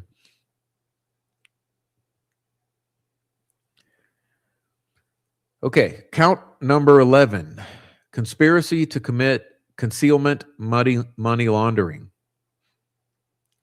The facts set out in paragraphs 1 through 18, as well as paragraphs 28 through 30 and 32 through 33 are fully incorporated, okay, beginning in or about 2010 and continuing through at least August 2023 in the Middle District of Alabama.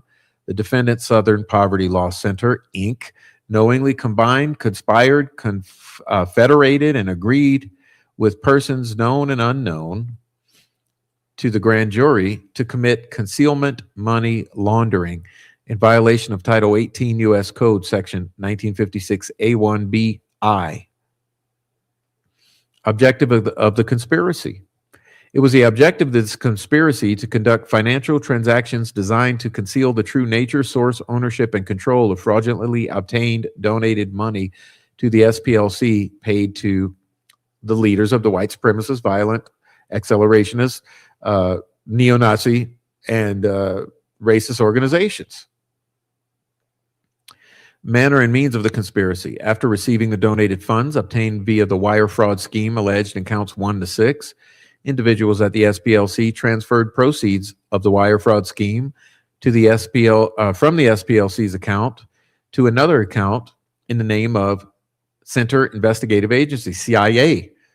Thereafter, the funds in the CIA account at Bank One were transferred to accounts at Bank One to include Fox Photography, Northwest Tech, Tech Writers. These funds were then transferred from Fox Photography, Northwest Tech, and Tech Writers to various field sources. These financial transactions were designed to conceal the true nature, source, ownership, and control of the donated funds. In addition, a portion of the proceeds had been deposited into the CIA account, was deposited into the Rare Books account at Bank Two. The financial transactions from the CIA account to Rare Books account were designed to further conceal the true nature, source, ownership, and control of the donated funds the SPLC was paying. The funds deposited in the rare books account at Bank 2 were then loaded onto pay cards issued to the sources who were supposedly employees of the fictitious entities or entity, rare books. The financial transactions moving funds from the rare books account to the pay cards were designed to still further conceal the true nature, source, ownership, and control of the donated funds the SPLC was paying to the field sources. After the closure of the fictitious entities' accounts following Bank One's internal investigation, the SPLC altered their method of conducting financial transactions designed to conceal the true nature, source, ownership, and control of the donated funds that the SPLC was paying. Specifically, from in or about August 2020 and continuing through in or about August 2023, the SPLC used the ACH system to pay with donated funds. These payments were masked with monikers such as Rare Books and IP Research Con 050. These masked ACH transactions were designed to conceal the true nature, source, ownership, and control of the donated funds the SPLC was paying, all in violation of Title 18 U.S. Code Section 1956H. Okay. Now, it gets interesting here because here's a forfeiture allegation. The allegations raised in counts 1 to 6 of this indictment are hereby realleged and incorporated for the purpose of alleging forfeitures pursuant to Title 18 U.S. Code, okay? And Title 28 U.S. Code. Upon conviction of the offenses in violation of Title 18 U.S. Code, Section 1343, set forth in counts 1 through 6 of this indictment, the defendant, the Southern Poverty Law Center, Inc., shall forfeit to the United States pursuant to Title 18 U.S. Code, Section 98(1)(a)(1) or IC, and Title 28 U.S. Code, Section 2461C, any property, real or personal, which represents or is traceable to the gross receipts obtained directly or indirectly from the offenses in violation of Title 18 U.S. Code, Section 1343. If any property described in this forfeiture allegation as a result of any act or omission of the defendant cannot be located upon the exercise of due diligence, has been transferred, sold, or deposited to, with or to a third party, has been placed beyond the jurisdiction of the court, has been substantially diminished in value, or has been commingled with other property which cannot be divided without difficulty, the U.S. shall be entitled to forfeiture of substitute property pursuant to Title 21 U.S. Code, Section 853P. Okay. Forfeiture allegation 2. The allegations contained in count 11 of this indictment are hereby realleged, incorporated, upon conviction of the offenses in violation of Title 18 U.S. Code, Section 1956 A1, B, I, and B, no, and H, set forth in count 11 of this indictment, the defendant, Southern Poverty Law Center, shall forfeit to the U.S. pursuant to Title 18 U.S. Code any property, real, personal, involved in such offense or property traceable to such property. If any property described in this forfeiture allegation as a result of any act or omission cannot be located, has been transferred, has been placed beyond the jurisdiction, has been substantially diminished in value, has been commingled with other property which cannot be divided, the U.S. shall be entitled to forfeiture of substitute property pursuant to Title 21 U.S. Code. Section 853P is incorporated by Title 28 U.S. Code, Section 2461C, all pursuant to Title 18 U.S. Code, Section 982A1. Wow. So what does that smell like? That smells like they are going to take everything.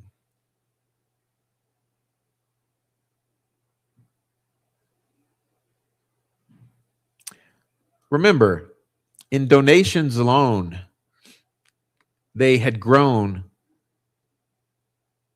233%.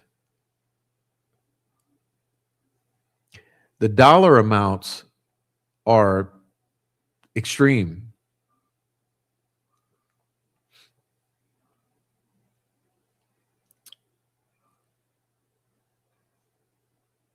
if the SPLC is convicted as a result of this indictment for these charges,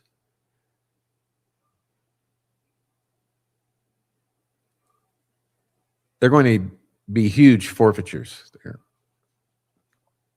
Hey, thank you, Dennis. Dennis says, hey, Prof, I'm sorry I was late. You're doing great work. Keep it up. Proud of what you do, sir. Thank you, Dennis. I really appreciate it. I really appreciate that. Tell you what, I'm getting tired, and there's a lot more to go. There's a lot more to go because we're going to be balanced. Okay, I'm not going to be unfair. I'm not going to present to you a one-sided story. So we're going to take a look at the response to this. Okay, so just give me a moment. Let's see, which one is it?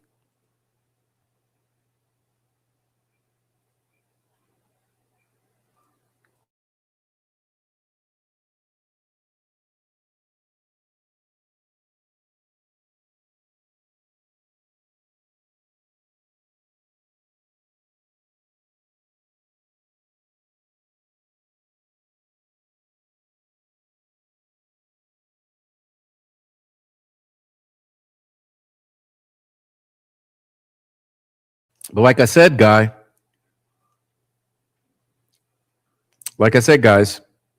take a close look at my thumbnail. If you want to know where my brain's going with this story, okay, come on, guys. You guys are smart. Get your Perry Mason hat on or whatever. Get your Sherlock Holmes going. Get your Nancy Drew on. Get your I keep saying microscope tonight. Get your magnifying glass out. Okay. Look at my thumbnail and understand where my mind is going. Okay.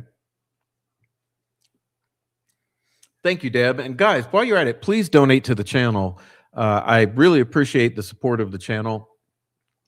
We need your support to continue to go on, and I'm going to go on all the time. And I have so many stories that I have to get to next. But your support matters, and your moral support as well. So please join the channel and the live chat during the live streams, or leave your comments down below. But I appreciate the moral support. I really do. So we're going to take a look here at the, because this is real informative here, or illuminating in a way. The Southern Poverty Law Center's memorandum in support of its motion to dismiss the indictment for vindictive prosecution. Because the first argument they came with is motion to dismiss. Dismiss this shit. We don't want this shit. This shit is vindictive. This is political persecution. Dismiss this shit. And the judge said no. But let's read what they had to say. You can see here up at the top, it's May 26th, okay? You say Colombo. Okay, I'll go with Colombo. Colombo, Nancy Drew, whatever, Sherlock Holmes, get smart. Get smart here. I would say, you know who I love? Fletch. Okay, I love Fletch. So I say, get your Chevy Chase on. Okay, get your Chevy Chase on. Get your Chevy Chase on. Think of Fletch and look at that thumbnail and understand what I'm saying. Get that little, remember that all took place in Utah, basically in Provo or whatever, Fletch. Fletch took place in Provo, Utah, right? With a little 1980s music soundtrack. Chevy Chase sleuthing it.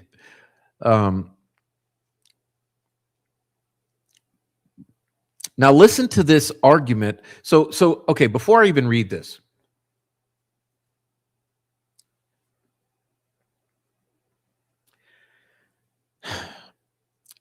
all that we just talked about, okay, all the examples that were given, the money laundering scheme, the wire fraud and money laundering scheme that they had set up in order to accomplish this, and how this was going to a bunch of the leaders of the worst groups in the nation, right? Now, let's read the response here, because this is their response. It's very odd. It's a very odd response, in my opinion.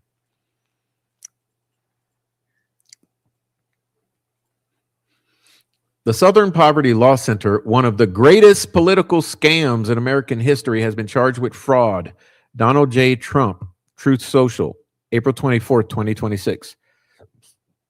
President Trump's triumphant statement 3 days after an indictment was unsealed against SPLC was the latest manifestation of a top-down retributive campaign in which he directed his Justice Department to go after those individuals and groups he deemed his political enemies, including the SPLC. Bruh. No, that's weak. That's weak. You're making this personal. It's weak. You're assuming. Where's the proof? Where's the evidence of this? See, this is why this was dismissed. To carry out the president's directive, others in the administration targeted the SPLC, which now faces criminal charges for exercising its First Amendment right to identify, report on, and criticize extremist hate groups. The administration has falsely accused the SPLC of being anti-Christian. Well, let me correct that. Accurately accused the SPLC of being anti-Christian, of aiding the Biden administration's weaponization of the DOJ. Well, the SPLC did directly coordinate with the Biden administration and the FBI, okay, and federal prosecutors.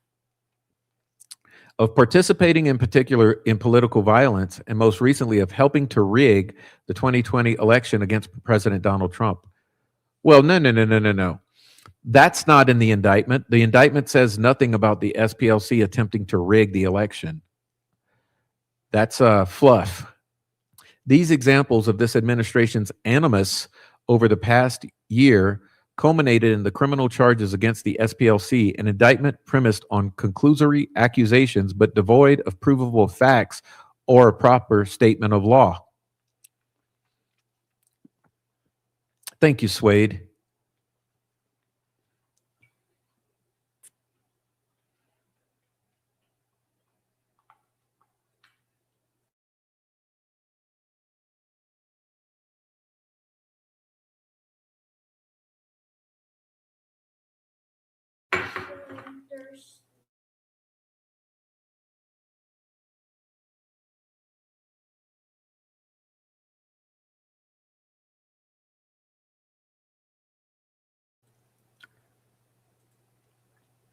Then, after praising the indictment in his Justice Department handed him, President Trump went further.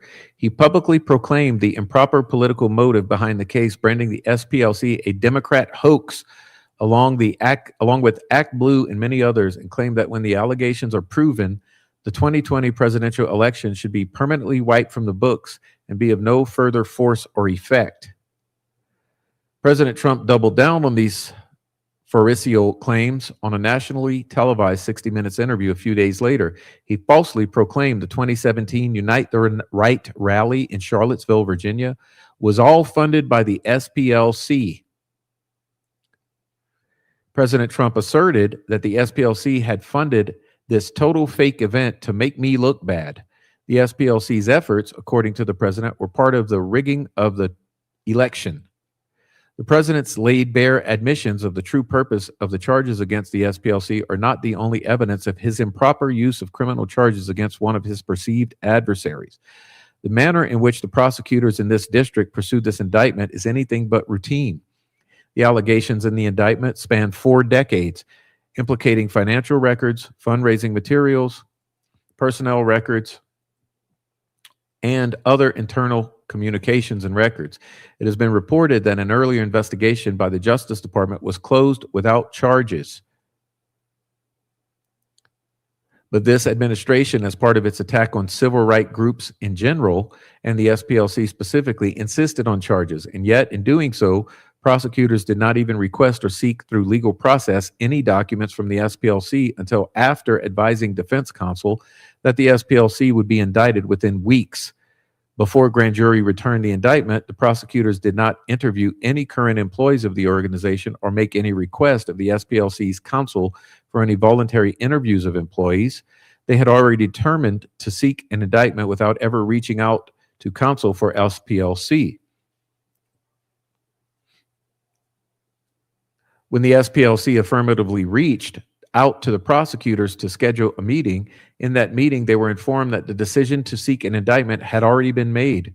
The procedural irregularities show that the charges against the SPLC were a foregone conclusion based on prosecutorial vindictiveness driven by the White House and FBI's leadership retribution campaign, rather than a result of a good faith examination of the evidence.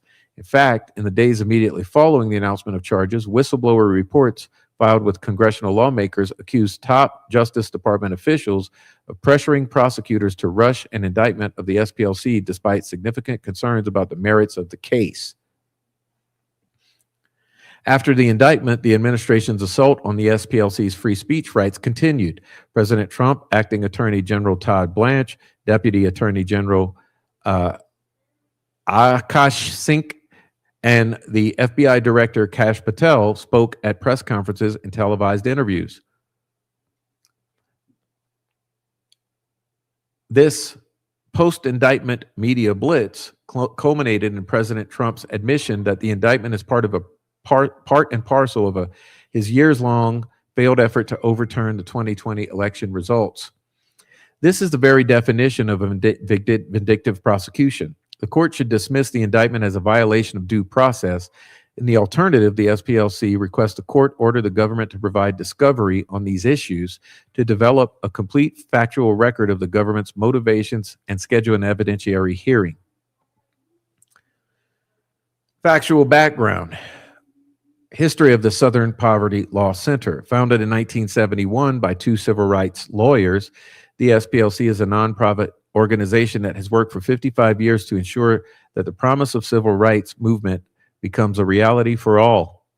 Over the years, the SPLC has won landmark legal victories against some of the nation's most violent white supremacist groups. It seeks to educate the public about justice, inclusion, and the prevention of violence and extremism. It advocates to protect the rights of Black and brown people, children, persons with disabilities, immigrants, and migrant workers, the LGBTQ community, individuals who are incarcerated, and other groups disfavored by the current administration. And it seeks to strengthen our democracy by protecting voting rights, dismantling white supremacy, and eliminating economic inequality. While the SPLC's direct legal work and public advocacy on these issues comprise the organization's main body of work, the Intelligence Project has drawn the most public attention and criticism. The Intelligence Project tracks and exposes the existence and activities of hate groups and other domestic extremists. Each year, the SPLC publishes the Year in Hate and Extremism that informs the often cited hate map. In 2024, for example, the SPLC documented 1,371 hate and anti-government extremist groups across the U.S. These are not contrary to the SPLC's critics' claims. Mainstream groups are those espousing traditional conservative political views. Rather, as defined in the Year of Hate in Hate report, these are groups that through their rhetoric and activities traffic in extreme and sometimes violent ideologies that seek to attack groups of people, typically for their immutable characteristics. Also relevant here, the SPLC's website publicizes what it calls extremist files about individuals and groups who have extremist ideologies, such as sovereign citizen movement, alt-right, racist skinhead, Holocaust denial, white nationalist, neo-Nazi, anti-immigrant, and anti-Muslim. The list of the SPLC identified individuals espousing extremist views includes an influential member of the Trump administration, Stephen Miller, a member of the first Trump administration, Michael Flynn, and known allies of President Trump, Alex Jones, Nick Fuentes. The informant program, following threats and attacks on the SPLC itself, including a 1983 bombing of its offices in Montgomery, the SPLC started to find ways to protect itself and other potential targets of hate groups. In the manner employed by law enforcement agencies for decades, the SPLC used paid consultants to infiltrate and inform on various white supremacist and other extremist groups. When these confidential informants learned information about violence or other criminal activity and shared that information with it, the SPLC shared that information with law enforcement. Because of the SPLC's extensive knowledge about the white supremacist movement, it had developed and maintained ongoing relationships with members of law enforcement at the local, state, federal levels, including with the FBI. Earlier investigation of the SPLC. As reflected in discovery materials recently provided by the government sometime in 2019 or 2020, investigative activity by the FBI, IRS, or other agencies included the SPLC. Federal agents interviewed at least 2 former confidential informants, at least 1 former SPLC employee, and subpoenaed documents from the SPLC's banks. During that investigation, prosecutors and the FBI looked into the same allegations at issue here. Whatever its genesis or focus, the early inquiry resulted in no charges being brought. But from the start of the second Trump administration, targeting groups like the SPLC became a priority. The accusation that the SPLC is anti-Christian and part of the Biden administration's weaponization of the DOJ and FBI.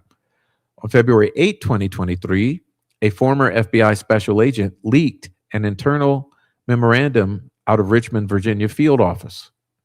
The Richmond memo reported that racially or ethnically motivated violent extremists were showing an increasing interest in what the FBI termed radical traditionalist Catholic ideology and concluded that this pattern created opportunities for new investigative sources and threat mitigation.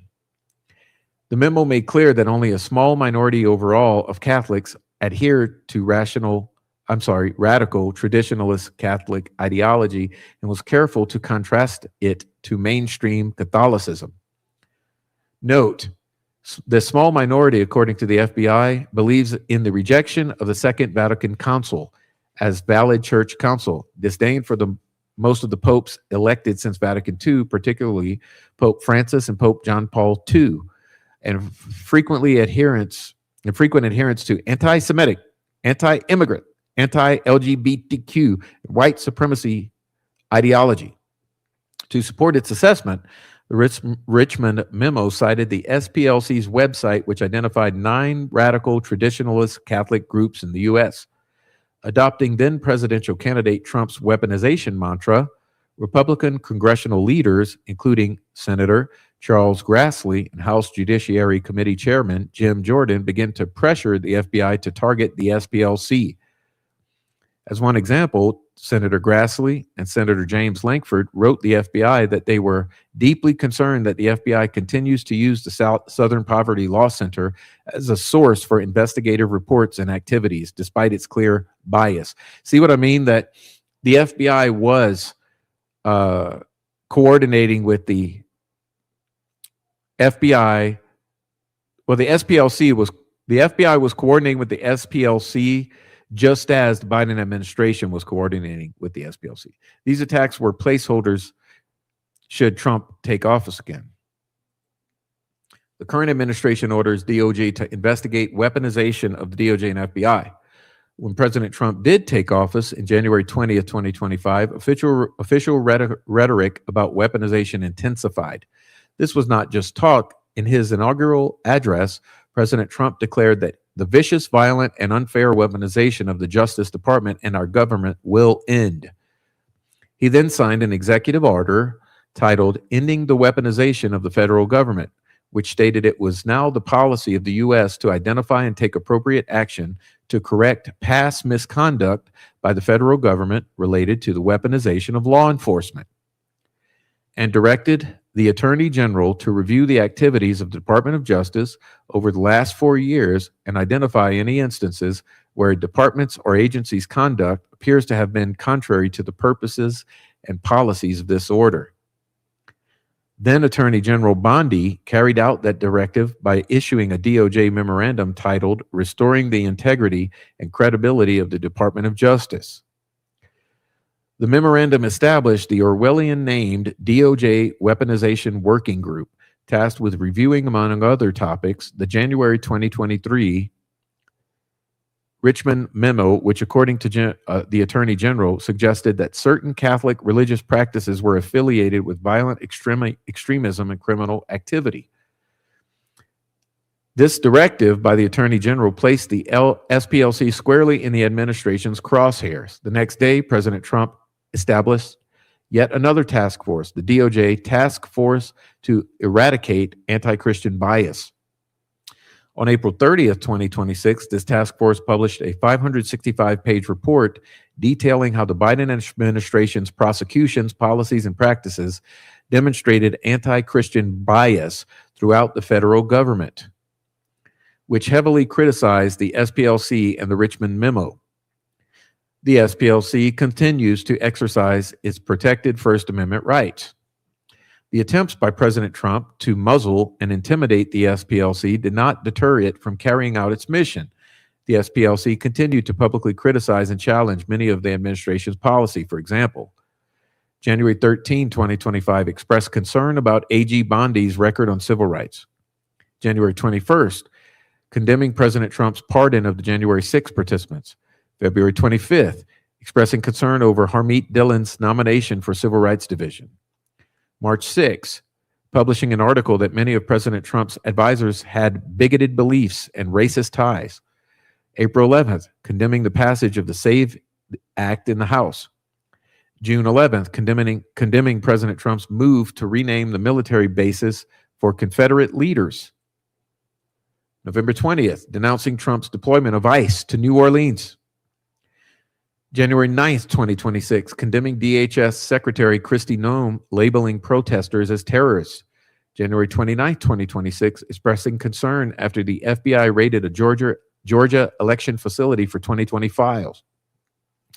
February 3rd, 2026, urging Congress to demand meaningful limits and accountability measures on DHS and ICE.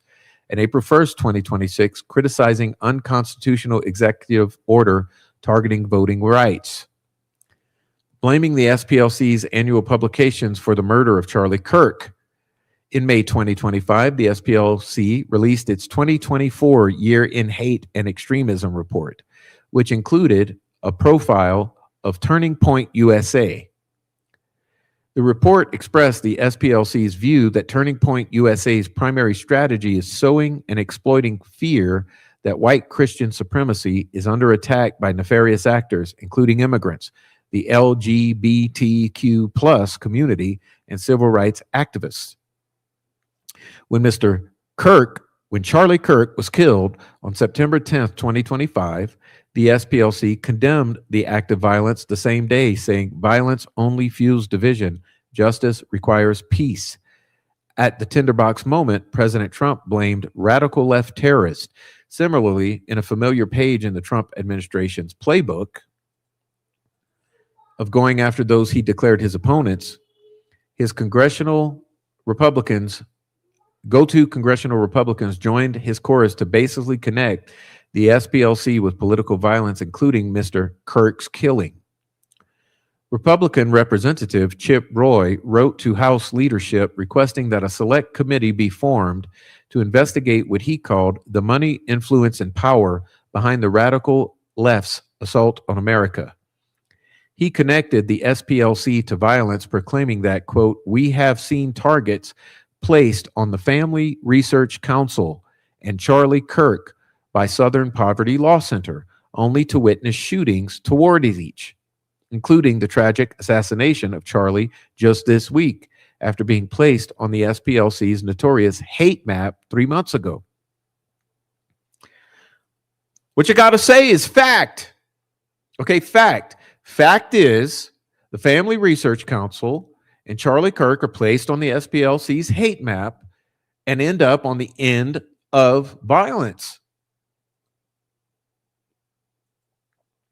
At Mr. Kirk's memorial service a few days later, President Trump told the assembled crowd and streaming audience that the DOJ is investigating networks of radical left maniacs who fund, organize, and fuel and perpetrate political violence. That same week, on September 22nd, 2025, President Trump issued an executive order titled Designating Antifa as a Domestic Terrorist Organization. One express directive was to investigate Antifa, including necessary investigatory and prosecutorial actions against those who fund such operations. Then, in his national security presidential memorandum titled Countering Domestic Terrorism and Organized Political Violence, President Trump described Mr. Kirk's killing as part of a culmination of sophisticated, organized campaigns of targeted intimidation, radicalization, threats, and violence designed to silence opposing speech, limit political activity, change or direct policy outcomes, and prevent the functioning of a democratic society. The National Security Presidential Memorandum 7 directed law enforcement to investigate not only direct perpetrators of violence, but also institutional and individual funders and officers and employees of organizations that are responsible for, sponsor, or otherwise aid and abet criminal conduct and designated such conduct as a domestic terrorism priority for the DOJ. This directive was plainly focused on attacking civil rights organizations who engaged in political speech with which President Trump disagrees. At an October 2025 roundtable at the White House, President Trump, with Attorney General Bondi at his side, threatened progressive organizations with criminal charges. He said that, quote, "You should see what we have on these people. These are bad people. These are people that want to destroy our country. We're not going to let it happen, but we're going to be very threatening to them, far more threatening to them than they ever were with us. And that includes the people that fund them. But if they do, they're in deep trouble. So we're going to be looking very strongly at the people that are funding these operations." The SPLC, along with other nonprofits, refused to back down. The SPLC joined a coalition of over 300 nonprofit organizations in an open letter responding to the administration's pattern of executive action against the president's disfavored organizations.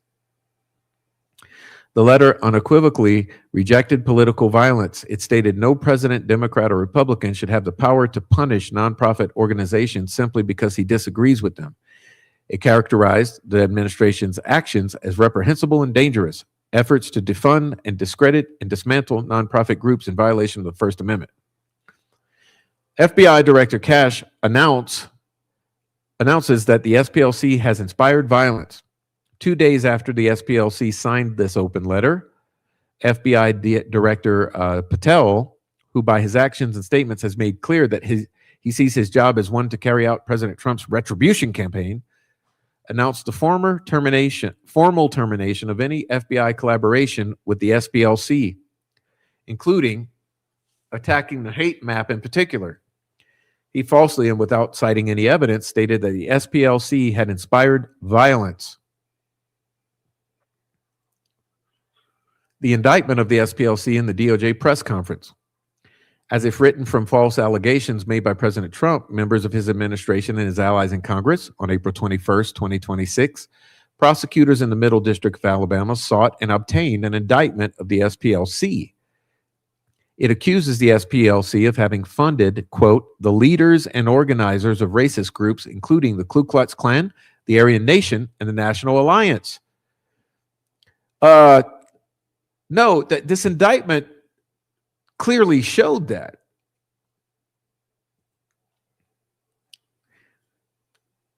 It alleged that these payments were not used to dismantle these groups, as SPLC said, but to support the groups. Many of the allegations in the indictment are demonstrably false, but that fight is for another day. Following the indictment, acting attorney Todd Blanche and Director Patel held a televised press conference. During the press conference, acting attorney General Blanche asserted the SPLC paid sources to stoke racial hatred and manufactured the extremism it purports to oppose.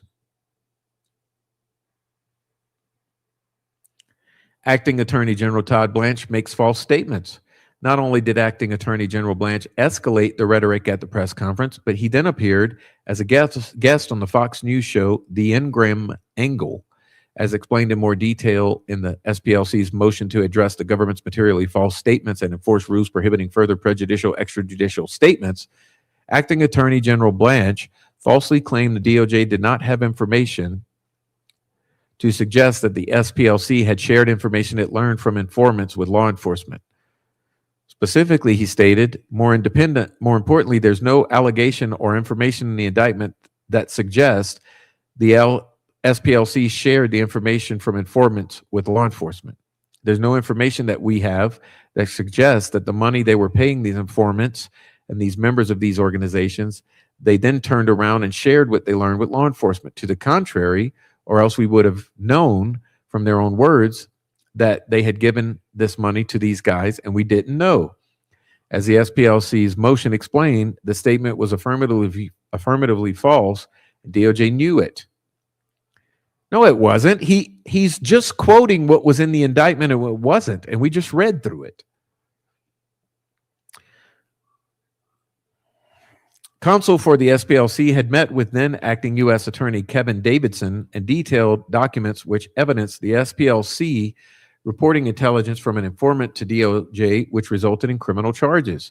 But even at that meeting and the information shared by SPLC's counsel to try to avoid an indictment did not stop Acting Attorney General Blanche from appearing on a widely viewed show to say that the SPLC failed to share information with law enforcement.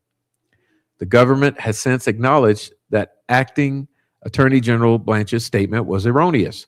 President Trump declares the motivation for the indictment. A few days after the indictment, President Trump explained why the SPLC had been indicted.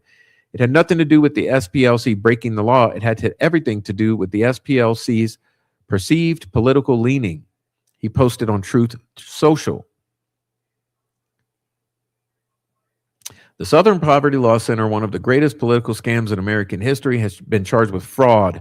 This is another Democrat hoax, along with Act Blue and many others. If it is true, the 2020 presidential election should be permanently wiped from the books and be of no further force or effect. Thank you for your attention to this matter. Then President Trump appeared on CBS News 60 Minutes to offer a more detailed explanation for the indictment. He described the SPLC as a total scam run by the Democrats. More to the point, President Trump falsely stated that the SPLC had funded the Unite the Right rally to make me look bad. According to the president, this was part of rigging the 2020 election. One media outlet quoted President Trump as saying from the Oval Office that the SPLC was actually supporting hate groups because they want to have companies that they can protect and because they want to rig elections. Echoing President Trump, the White House spokesperson, Caroline Leavitt, falsely claimed that the SPLC had funded the leaders of the Charlottesville hoax.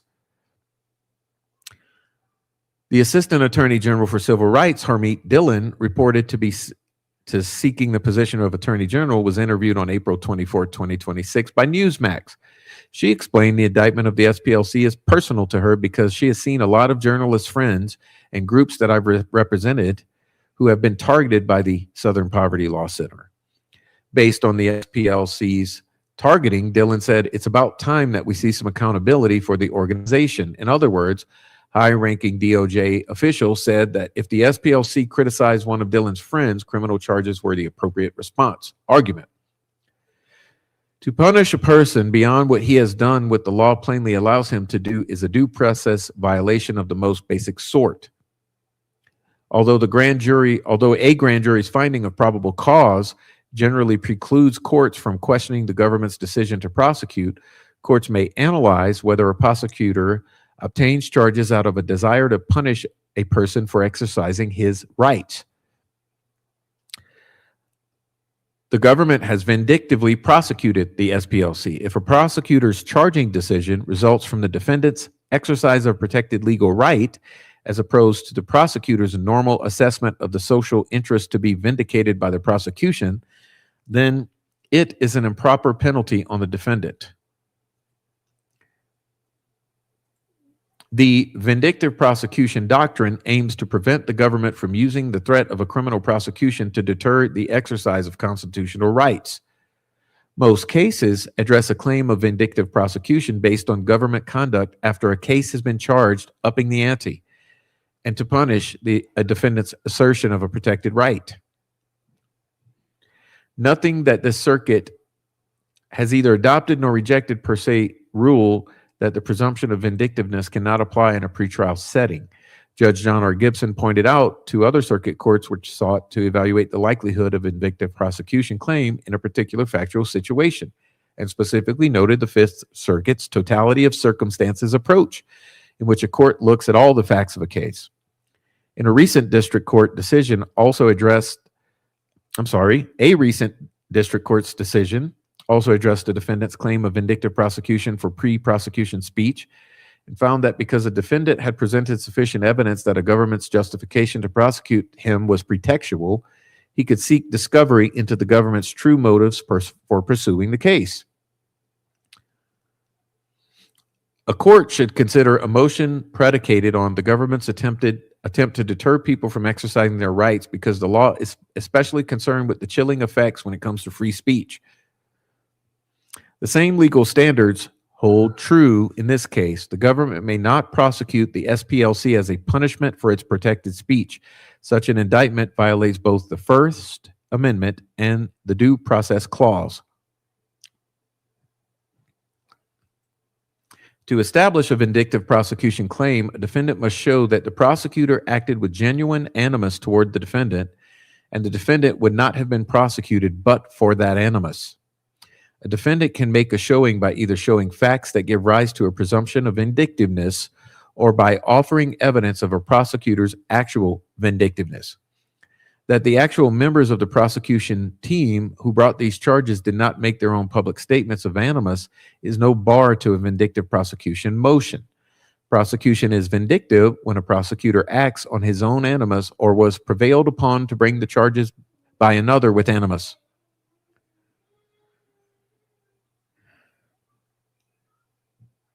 And thus, the motive of the administration as a whole, not just the two prosecutors who signed this indictment, informs the vindictiveness inquiry.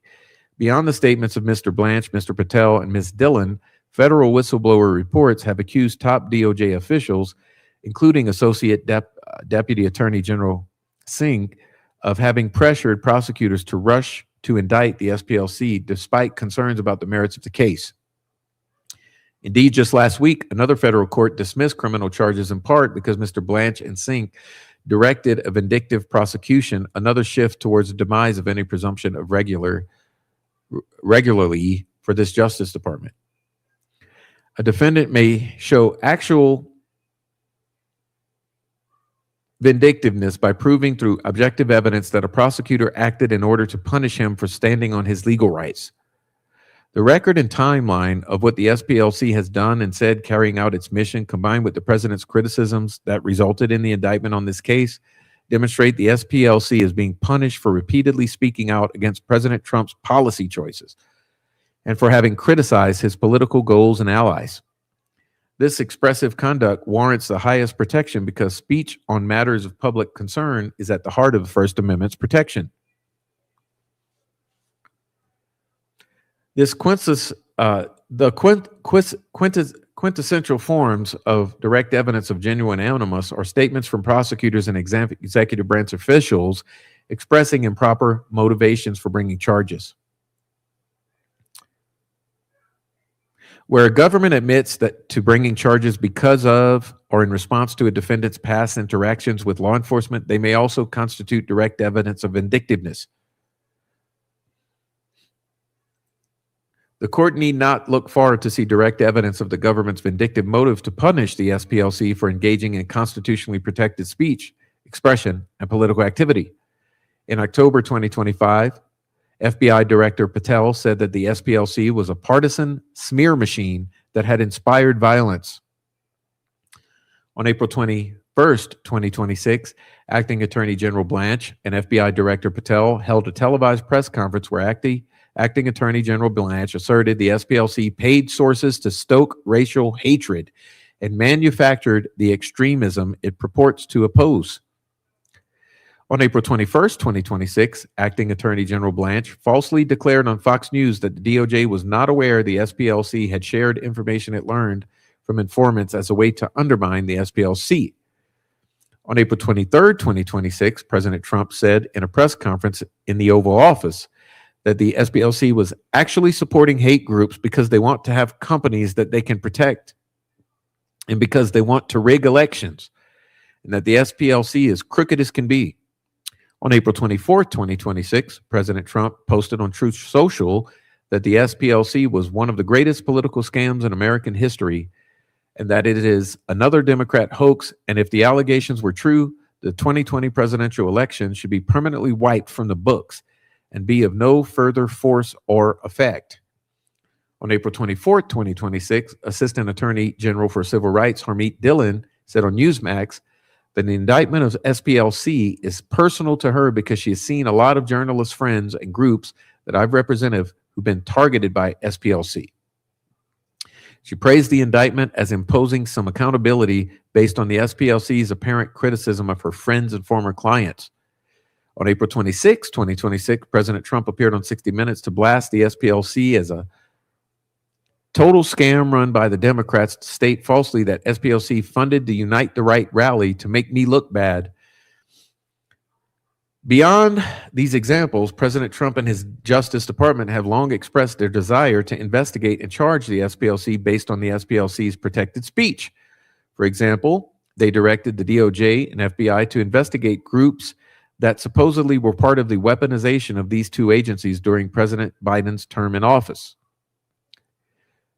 The January 2025 Weaponization Executive Order directed the DOJ to take appropriate action against the weaponization of law enforcement and ordered a review of all activities for the past 4 years.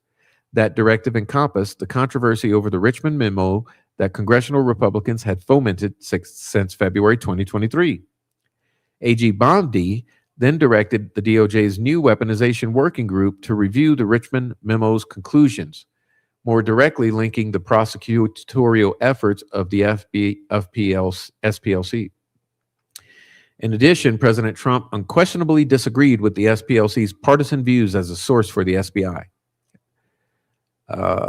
Finally, the SPLC's criticism of Turning Point USA, led by Mr. Kirk, viewed the administration's directive to investigate the SPLC given the September 2025 statements by President Trump.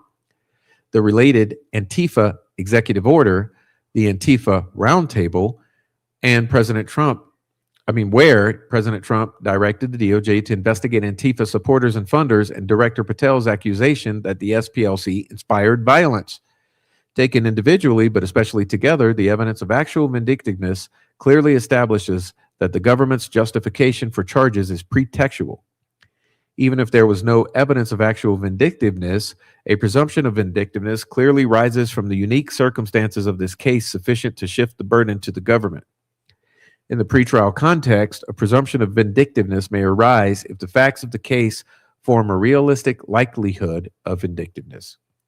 A defendant can point to circumstantial evidence that suggests the government acted vindictively by showing that his case fits a general fact pattern in which there is a realistic likelihood of vindictiveness.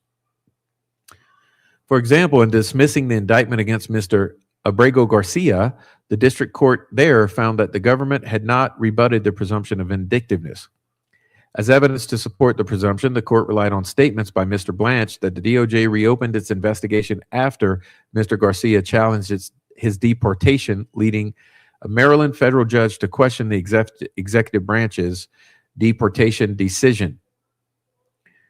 Mr. Sink's direction of the Abrego Garcia indictment, according to the court, ties the indictment to Blanche's vindictive motive.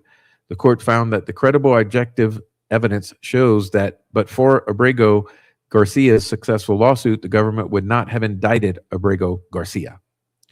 The record here, like in Abrego Garcia, reveals sufficient evidence of presumed vindictiveness to justify dismissal of the indictment, or at a minimum, as the court did in that case, to order discovery as discussed in more detail below. The pattern of executive branch conduct reveals a realistic likelihood of vindictiveness. One significant factor is where an investigation was opened, pursued, and then ended with no charges filed. Here, after some investigative activity in 2019 or 2020, the Biden administration reviewed the activities of the SPLC's field program, and despite the acquisition of financial records, interviews of those involved, and even a review by the DOJ and IRS, no charges were brought. Then, as part of President Trump's specific targeting of civil rights groups and his officials' particular focus on the SPLC, a dormant or closed investigation was revived, and the charges in this case were filed. The indictment was brought after the clear investigation by President Trump's statements, instigation by President Trump's statements, executive orders, and the exact actions to implement those statements and orders by then Attorney General Bondi and Acting Attorney General Blanche, along with Director Patel.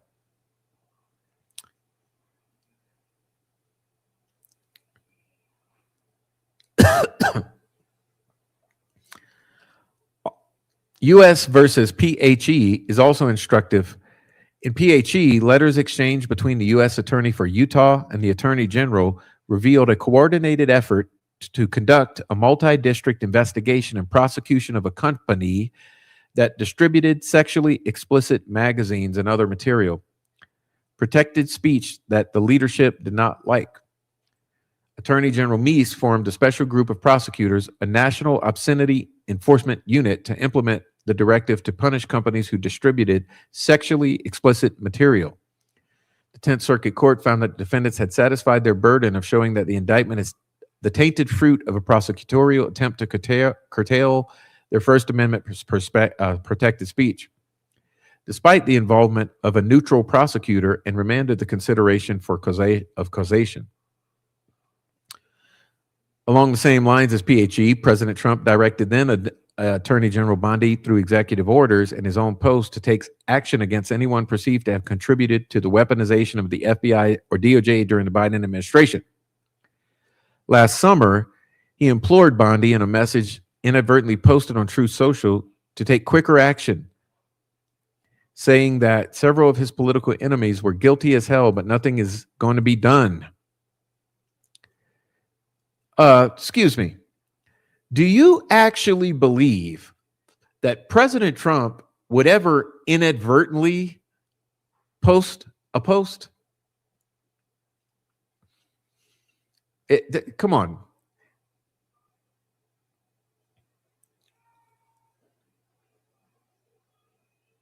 This is like speaking dumbass language. This is elementary level argument here. Listen to this language too. Attorney General Bondi obediently created a working group. That's your spin. Given the public statements by President Trump at the Antifa roundtable, there's at least a realistic likelihood that the indictment here is a result of this animus and a result from the desire to attack SPLC for exercising its constitutional right to free speech, to identify and criticize extremist groups and challenge the Trump administration policies. Altogether, the statements by the president, his first attorney general, the current acting attorney general, the assistant attorney general for civil rights, and the FBI director point to actual vindictiveness. Those plus the revival of a moribund investigation only after the president made the SPLC part of his overall attack on civil rights organizations, and the SPLC's vocal response support the presumption of vindictiveness here. The court should dismiss the indictment with prejudice, or in the alternative, order further discovery and a hearing on these issues. The record supports dismissal of this indictment. The administration's sustained campaign against civil rights organizations generally, and against the SPLC specifically, particularly when considered in combination with the irregularities of this prosecution, are sufficient to establish a violation of due process. However, should the court conclude the SPLC has not yet met its burden to prove either actual or presumptive vindictive prosecution, it has met the burden to require discovery, and the court should order that an evidentiary hearing into the government's motive and procedures in bringing the case. That was a process used by the court in the Brago Garcia case.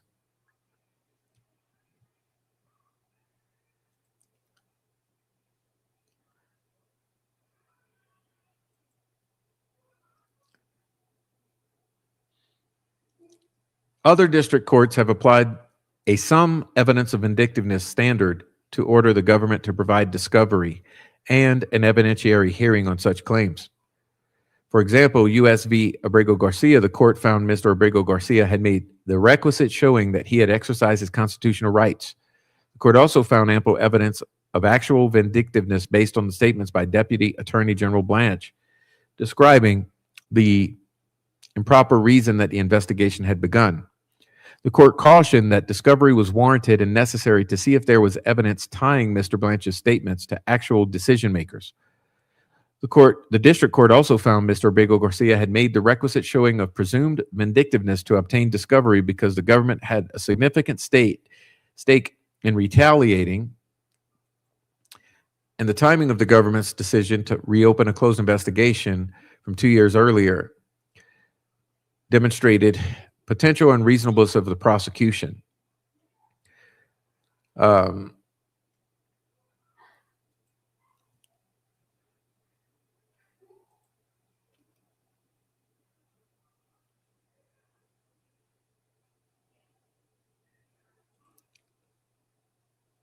If the court does not dismiss the indictment, the SPLC should at least be permitted to review any communications or memoranda that would indicate how this case arrived on this prosecutor's desk, which is critical here because the motivations of the people who placed the file on the prosecutor's desk are highly relevant when considering a motion to dismiss for vindictive prosecution. Conclusion. In his now famous 1940 speech by Attorney General Robert Jackson to federal prosecutors, he cautioned that because a prosecutor can choose his defendants, therein is the most dangerous power of the prosecutor, that he will pick people that he thinks should get rather than pick cases that need to be prosecuted. That is exactly what happened here. The SPLC was picked out at President Trump's urging rather than because the case needs to be prosecuted.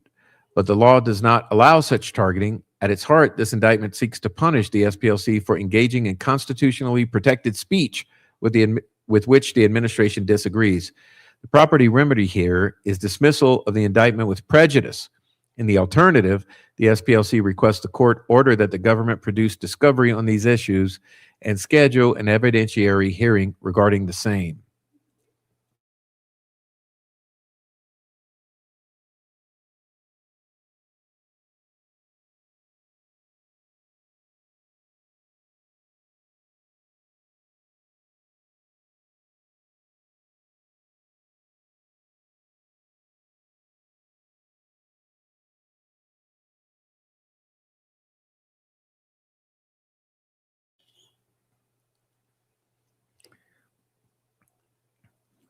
Okay. Woo! That was quite verbose. So what's your takeaway there? Because I'll tell you what mine is, okay? My takeaway there is that has been totally twisted. So let's frame it.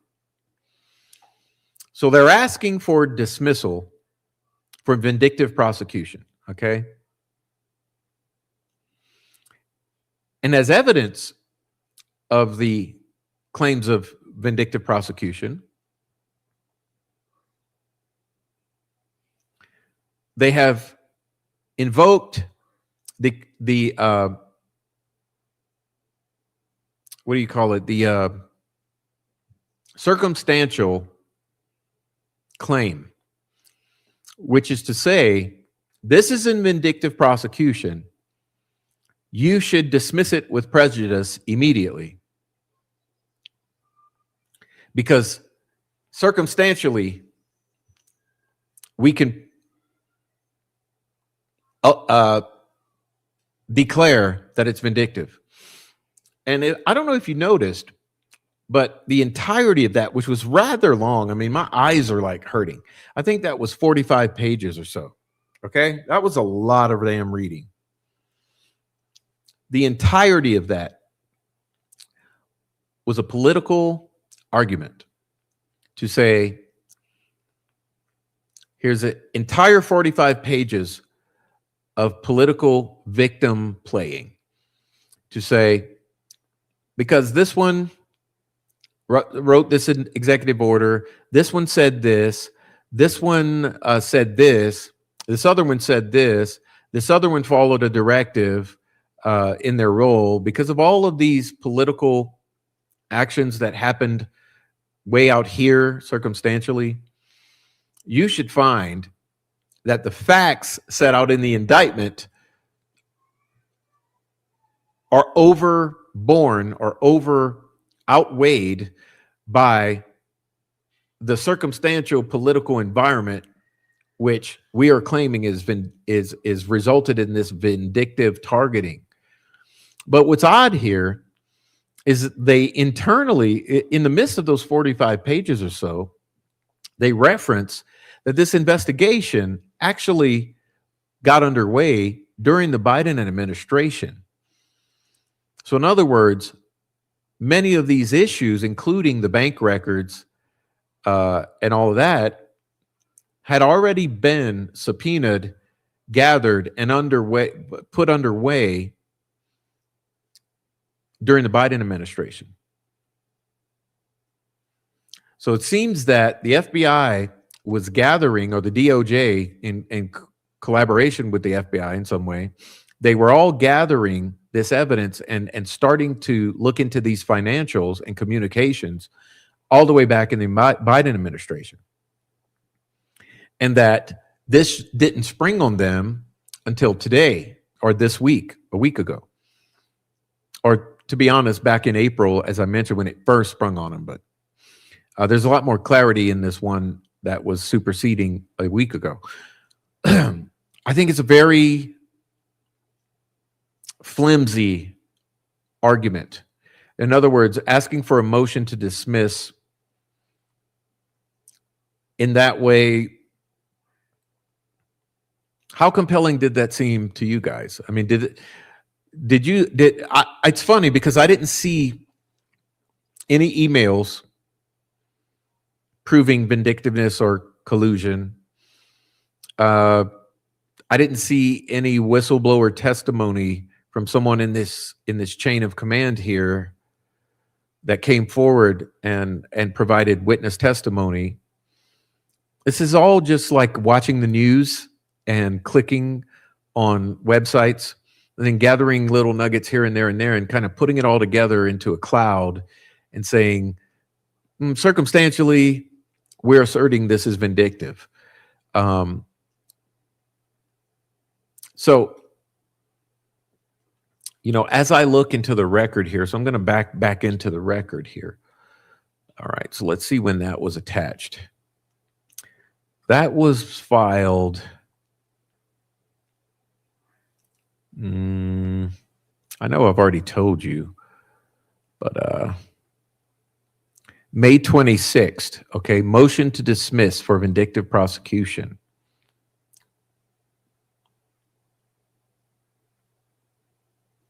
Right?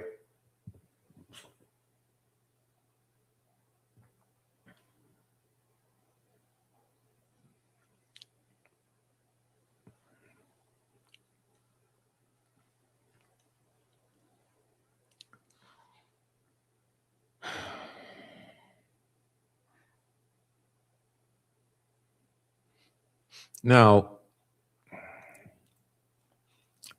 whoops, I lost us. Where are we? Come on, Prof. Get back to this.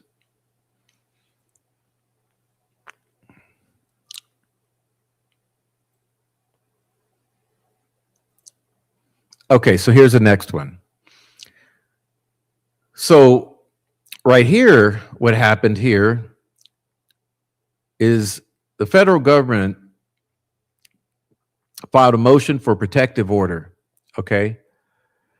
And it says, pursuant to Federal Rule of Criminal Procedure, the government moves for entry of a protective order that will appropriately set guidelines for the parties' use and treatment of certain personal, sensitive information that the government will disclose to the defense.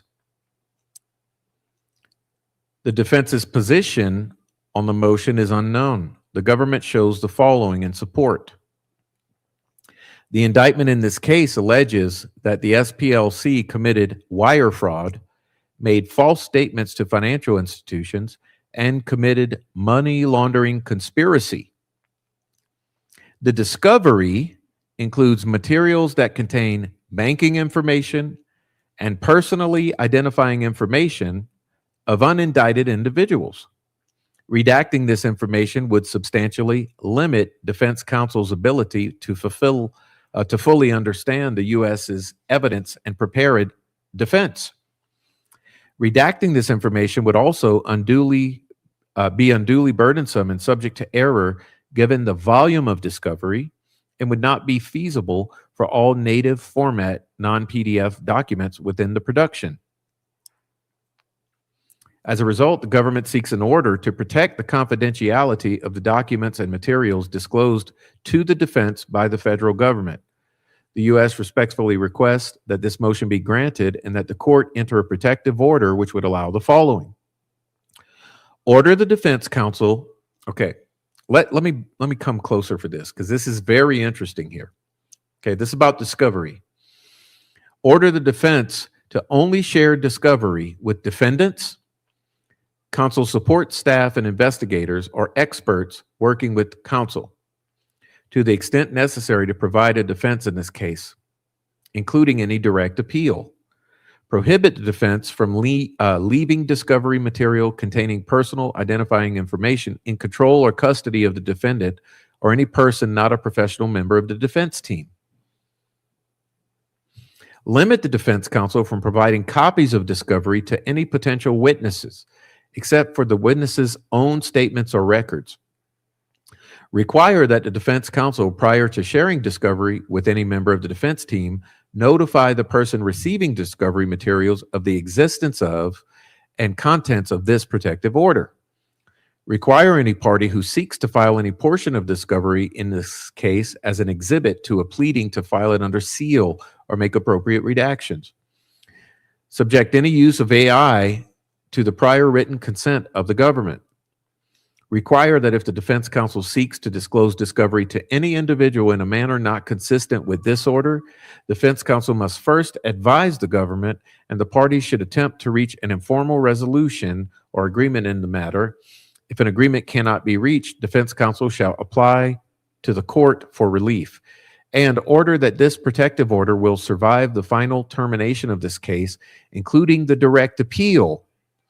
Upon termination of this case and any direct appeal or other proceeding relating to the criminal action, counsel for the defendant shall return all copies of discovery to the government or certify that the discovery materials have been destroyed. So this is a comprehensive protective order sealing, for lack of a better term, the entire discovery that's going to come forward in this case, which is very interesting, okay? Very interesting regarding this discovery. And so let me go back to this look right here. Take a look at this.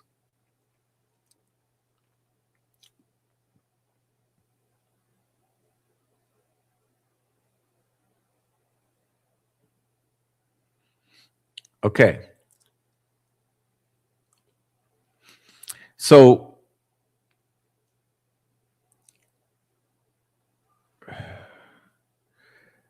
I'm looking at this and I believe this was granted.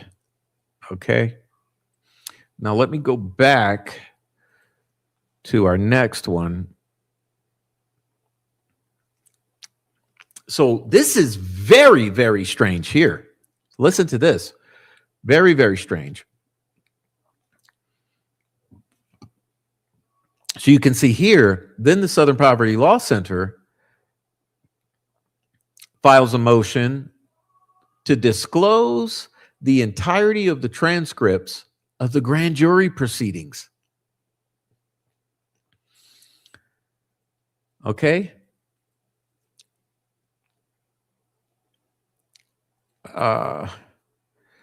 Now, to be honest with you, my voice is getting a little shaky here. I don't want to go through exhaustively through this, so I'll sort of just highlight some paragraphs from here. Okay? So it gives a little introduction that kind of repeats what's already been said. And it says, on April 21st, 2026, a grand jury returned an indictment, okay? Since that moment, statements of officials at the highest levels have called into question the information given to the grand jury. The indictment repeatedly alleges the SPLC sought to promote the Unite the Right rally in Charlottesville, Virginia, in August of 2017.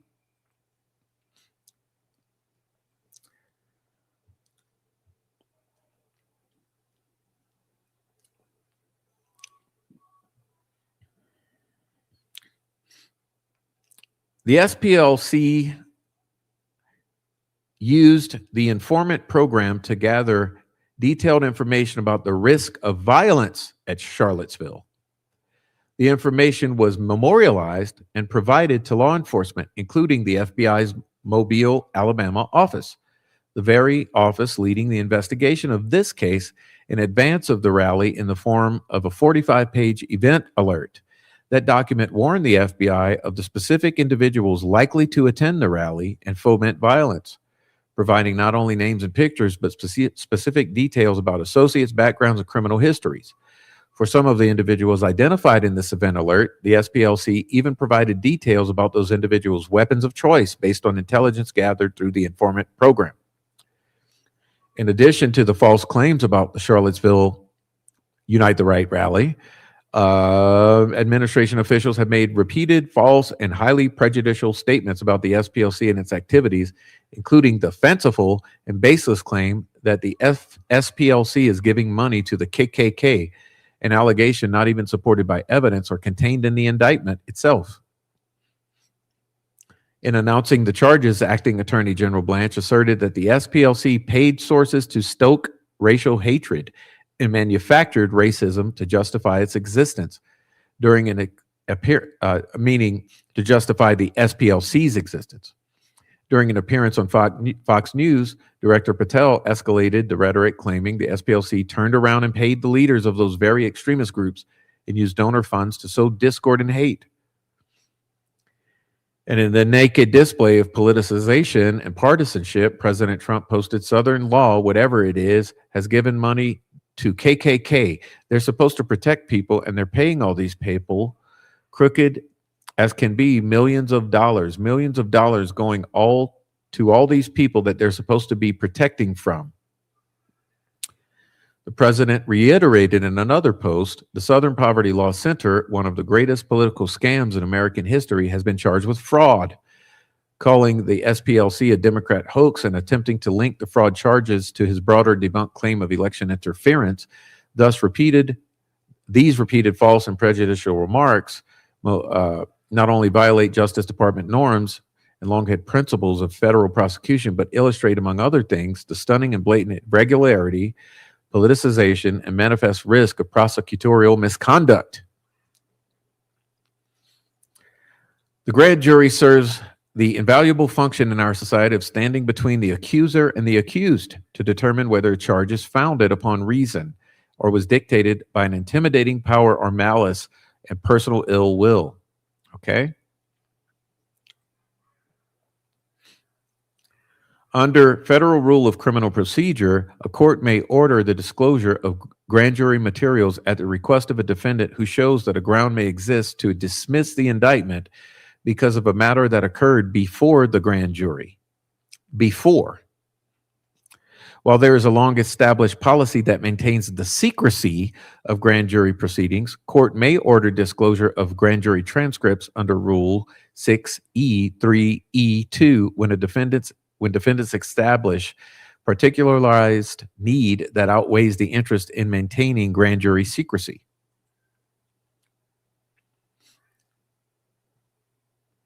The particularized need standard is met upon showing that the material sought is needed to avoid possible injustice in another judicial proceeding. That's another one. That's not this one. So you can't evoke that one.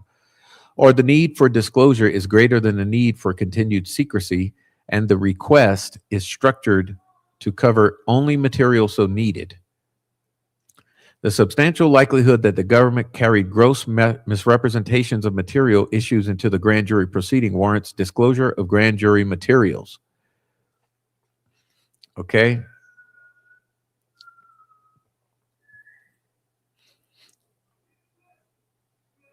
Now, they claim that on its face, this indictment has fundamental flaws that raise concerns about the prosecutor's instructions to the grand jury on the legal basis needed to return an indictment. The prosecutor has dueling roles before the grand jury, the role of pressing for an indictment and of being grand jury advisor.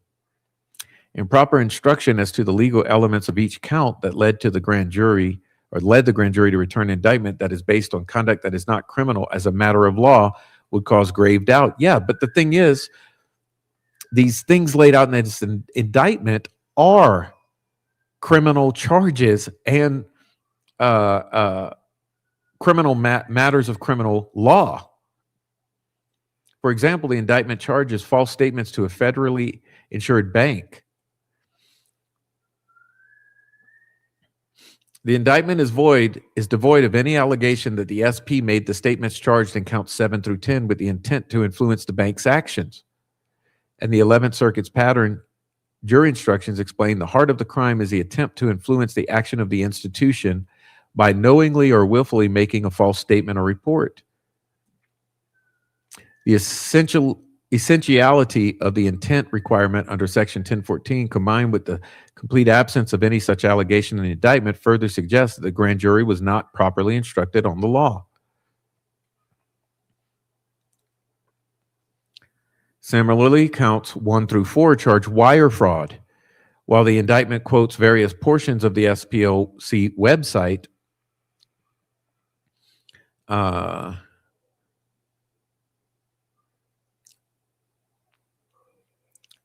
even if the government's theory is premised on some omission made by the Splc, the government must still show that such omission was made intentionally to lead donors to believe their donation would only be used for certain purposes and not others, and that the Splc nonetheless used the donations for impermissible purposes.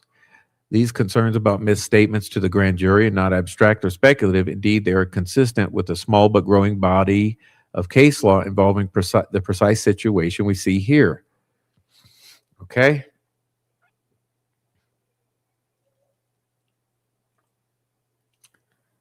The need for disclosure outweighs the interest of grand jury secrecy. In the interest of secrecy of grand jury proceedings, it's not absolute.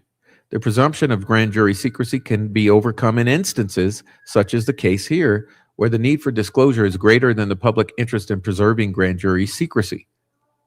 Okay? The nature of the Splc's particularized need renders all grand jury transcripts directly pertinent to the need for disclosure. When a potential prosecutorial overreach involves statements to the grand jury, particularly those made in the absence of any witnesses, there's no meaningful way to further narrow the request without depriving the Splc of the transcripts necessary to determine whether misleading or inaccurate statements of law and or fact were made and whether they undermine the grand jury's independence. The requirement that the request be tailored only to those materials needed is necessarily a fact-specific inquiry. The government is not entitled to the presumption of regularity. While grand jury proceedings have historically carried a presumption of regularity, the government is not entitled to such a presumption in this case. To the contrary, the indictment itself and statements made by government officials already paint a picture of stunning and particularized irregularity in this case. Nor should the court ignore the broader political context, which is all they argued in that memorandum in which this prosecution was brought.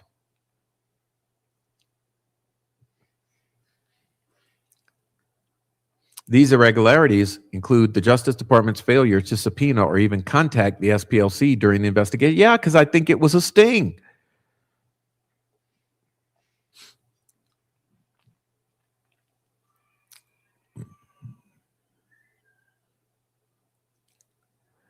At a minimum, this court should order disclosure of the prosecutor's introductory remarks and legal instructions to the grand jury.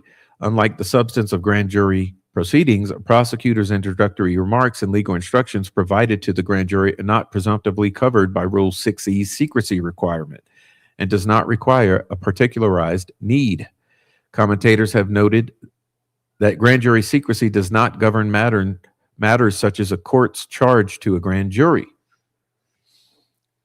Conclusion, and for the foregoing reasons, the SPLC respectfully requests that the court order disclosure of to the defense of transcripts of all grand jury proceedings in this case. Okay? So then the government comes back and says, in response, opposing the SPLC's motion for grand jury transcripts, the secrecy of grand jury is sacrosanct. Here, the Southern Poverty Law Center, Inc. seeks to invade the province of the grand jury based on speculation and unsubstantiated allegations. The request lacks support in the law and in fact. Moreover, even crediting the SPLC's allegations, the request is overly broad. The SPLC is not entitled to the entirety of proceedings before the grand jury, and because their request is neither particularized nor compelling, the motion is due to be denied. Indictment against the SPLC. On April 21st, 2026, a federal grand jury returned an 11-count indictment against the Southern Poverty Law Center, Inc., which stems from an alleged scheme by the SPLC to obtain donor money under false pretenses and to conceal payments to field sources, also referred to as Fs, using these donations. As detailed in the indictment, the SPLC has a history tracing back to the 1980s of paying members of extremist groups to act as informants. Some of these field sources were not just run-of-the-mill informants. Rather, they were leaders of the very same extremist groups the SPLC publicly vowed to bring down. In some cases, the donated funds were used for the promotion of these extremist groups and the commission of various state and federal crimes. And I would also add the growth of these extremist groups. To effectuate this scheme of concealing payments to these field sources, SPLC employees opened multiple bank accounts in the names of fictitious entities, such as the Center Investigative Agency, Fox Photography, and Rare Book Warehouses. These entities had no bona fide employees nor conducted any business. Instead, they served solely as the means to secretly pay these field sources. The law governing the disclosure of grand jury materials, grand jury proceedings, both state and federal, have long been protected by a veil of secrecy. Indeed, the proper functioning of the grand jury system depends upon the secrecy of grand jury proceedings. Because if pre-indictment proceedings were made public, many prospective witnesses would be hesitant to come forward voluntarily, knowing that those against whom they testify would be aware of that testimony. Moreover, witnesses who appeared before the grand jury would be less likely to testify fully and frankly, as they would be open to retribution as well as to inducements. And think about this. In this case, you're dealing with very powerful people. You're dealing with all the leaders of these extremist groups, right, around the country, including the Klan, right, and the neo-Nazi groups and the National Alliance, and et cetera, et cetera. And you're dealing with the leaders of the SPLC, who also have extremely significant ties in the political realm and in the economic realm, or in the corporate realm. There would also be the risk that those about to be indicted would flee or would try to influence individual grand jurors to vote against indictment. Finally, by preserving the secrecy of the grand jury proceedings, we assure that persons who are accused but exonerated by the grand jury will not be held up to public ridicule. This long tradition of grand jury secrecy is enshrined in the Federal Rule of Criminal Procedure. It is Rule 6E that sets out to maintain this precarious balance between the need for grand jury secrecy and situations where disclosure may be necessary. For example, Rule 6E allows for disclosure of grand jury materials preliminary or in connection with a judicial proceeding, or at the request of a defendant who shows that the indictments may be dismissed due to a matter that happened before the grand jury. A party seeking disclosure of protected grand jury material must show that the material they seek is needed to avoid possible injustice in another court proceeding, that the need for disclosure is greater than the need for continued secrecy, and that their request is structured to cover only material so needed. The SPLC's motion fails at every step. The SPLC has shown neither compelling nor particularized reasons to justify disclosure of grand jury materials. Nothing they allege overrides the interest in maintaining the grand jury's secrecy. And even in assuming otherwise, the request is overbroad and not tailored to address a specific need. Instead, is the exact kind of fishing expedition that is generally prohibited. The SPLC has not shown a particularized and compelling need for grand jury materials. As the party requesting grand jury materials, the SPLC bears the burden to show that their need trumps the public interest in grand jury secrecy. They have failed to meet the burden. The SPLC has not shown how the grand jury transcript would prevent possible injustice. As an initial matter, the SPLC has not shown how the requested materials are needed to avoid a possible injustice in this court proceeding. The allegation that public comments made by government officials after the grand jury returned the indictment indicates that similar comments were made before the grand jury lacks any support. The SPLC offers no facts to support this unsubstantiated claim, and indeed none can be found. Moreover, the public comments in question whether the SPLC ever shared information obtained by its field sources with law enforcement are simply not relevant to the charges in the indictment. This case is about fraudulently obtaining money from donors, lying to banks, and concealing payments to the same organizations the SPLC publicly told donors they were fighting against. What, if anything, the SPLC did with that information it obtained through field sources is not relevant to these charges, nor does the SPLC need to access secret grand jury materials to investigate alleged infirmities within the indictment. The SPLC alleges that the indictment is fundamentally flawed on its face. If that assertion is accurate, there's no need to probe into the secrecy of the grand jury because the dismissal of the indictment would not require disclosure of a matter that occurred before the grand jury. Moreover, the SPLC's reliance on U.S. v. Comey is misplaced. The SPLC argues that the court's reasoning in Comey applies with equal force to the SPLC, including the court's concerns that statements made by the prosecutor to the grand jurors on their face appear to be fundamental misstatements of law that could compromise the integrity of the grand jury process. But the district court in Comey drew its conclusion from an in-camera review of the grand jury transcript itself, not from speculative assertions of the defense. In addition, if the court itself did not speculate about whether the prosecutor had misstated the law, it expressly found such to be the case. Moreover, misstatements of law were hardly the only underlying basis for the court's decision to disclose all grand jury materials in Comey. Finally, the Comey court recognized that in that case, the traditional policies underlying grand jury secrecy were only moderately applicable because the grand jury's role was over and the statute of limitations had expired, so there's no danger that release of the grand jury materials could impact future grand jury proceedings. The same is not true here. This case and Comey are hardly comparable. The SPLC has not shown a compelling and particularized need for materials.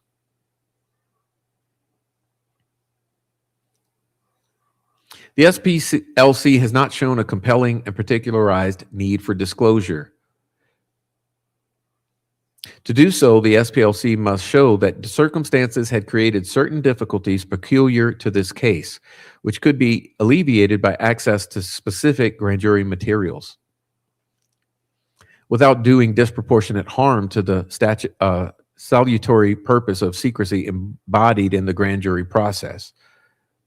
The SPLC speculates that the prosecutor may have misinformed the grand jury as to applicable law, but such speculation is not enough. Were it so, such an allegation would warrant disclosure in every case. Put concisely, the SPLC has not shown how the grand jury materials would alleviate any specific concerns to this case outside of a potential need to file a motion to dismiss. And particularized need is not shown by a general allegation that grand jury materials are necessary for preparation of a motion to dismiss. Here, moreover, the need for continued secrecy is at its highest given the ongoing investigation. Oh! Okay. So here we get a little nugget. And the nugget is that this grand jury ain't necessarily over because this investigation ain't necessarily over. Okay. Ongoing investigation. Potential witnesses who testified in front of the grand jury who may appear in the future, right?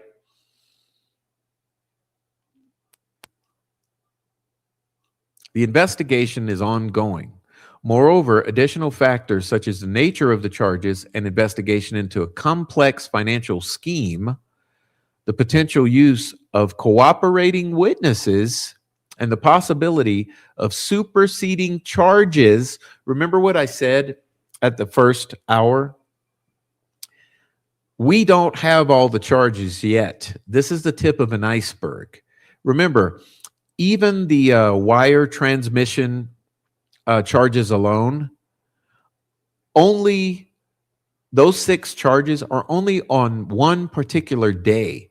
And as I mentioned, every single day or every single week, we don't know the frequency at which these transfers were being made. So if those 6 charges stick and have substance, and this occurred over a period of years, and they have records for all of these years, for multiple years, you could be looking at hundreds upon hundreds, up to 1,000 charges just on the wire transfers alone. Also, remember that in the indictment, when it came to the particular examples that were used of individuals who were paid out, you know, if you add up the monies that were listed in those examples, it's nowhere near $4+ million. So there's potentially more of all of this, much more. More charges to come, more witnesses, more crimes.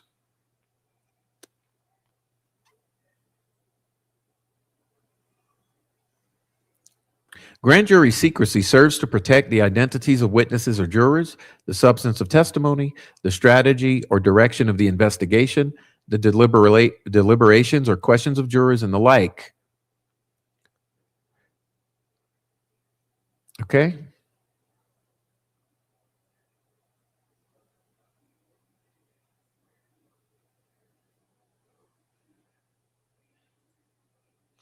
The SPLC cannot show that their alleged need for grand jury materials trumps the need for grand jury's continued secrecy. Indeed, the traditional policies underlying grand jury secrecy are resoundingly applicable here. Given the ongoing investigation, the reference to numerous field sources throughout the indictment, and the alleged scheme, it is of paramount importance that these proceedings remain secret. Furthermore, the SPLC's request is overbroad. Even if the SPLC could show that the grand jury materials are needed to prevent possible injustice and could also show a compelling need for the materials, their request is not limited to only those materials actually needed. Such a blanket request, instead, the SPLC seeks disclosure to the defense of transcripts of all grand jury proceedings. Such a blanket request cannot be described as a kind of particularized request required for the production of otherwise secret information. This motion should be denied for this reason as well. Perhaps recognizing that its request is overly broad, the SPLC request, at a minimum, the prosecutor's introductory remarks and legal instructions provided to the grand jury. And in support of that contention, the SPLC cites a District of Montana case, which in turn cites a Ninth Circuit case. These cases the SPLC represents stand for the proposition that, unlike the substance of a grand jury proceeding, a prosecutor's introductory remarks and legal instructions provided to the grand jury are not presumptively covered by Rule 6E's secrecy requirement and does not require a particularized need. But Alter does not support the SPLC's request. It did not, as the SPLC represents, hold that the prosecutor's interactions with the grand jury related to a particular investigation are not covered by grand jury secrecy. Rather, it merely recognized that the court's general instructions to the grand jury are not covered. The proceedings before the grand jury are secret, but the ground rules by which the grand jury conducts the proceedings are not.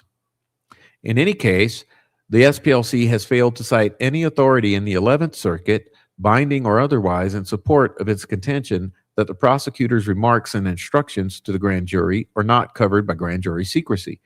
And support for the request has no place in the text of Rule 6E. Thus, the request should be denied, especially under these circumstances when the investigation is ongoing. Okay?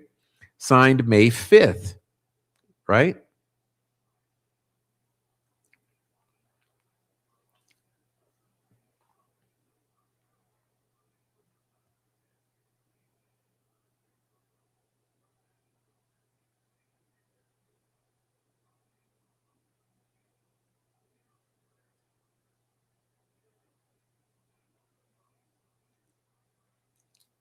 So,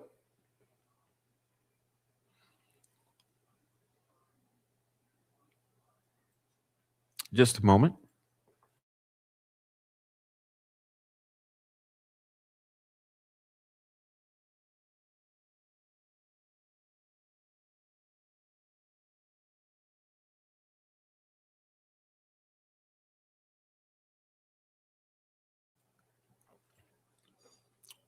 Well, apparently I've spilled some water I was attempting to drink, but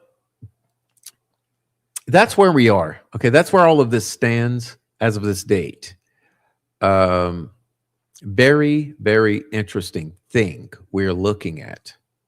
Now, let's bring it all the way back to the beginning. Okay, let's bring this all the way back.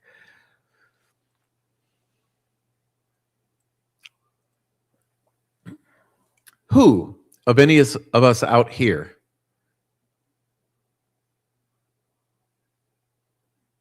who are not prosecutor or defense in this trial or in this case have anything to do with this? None of us, right?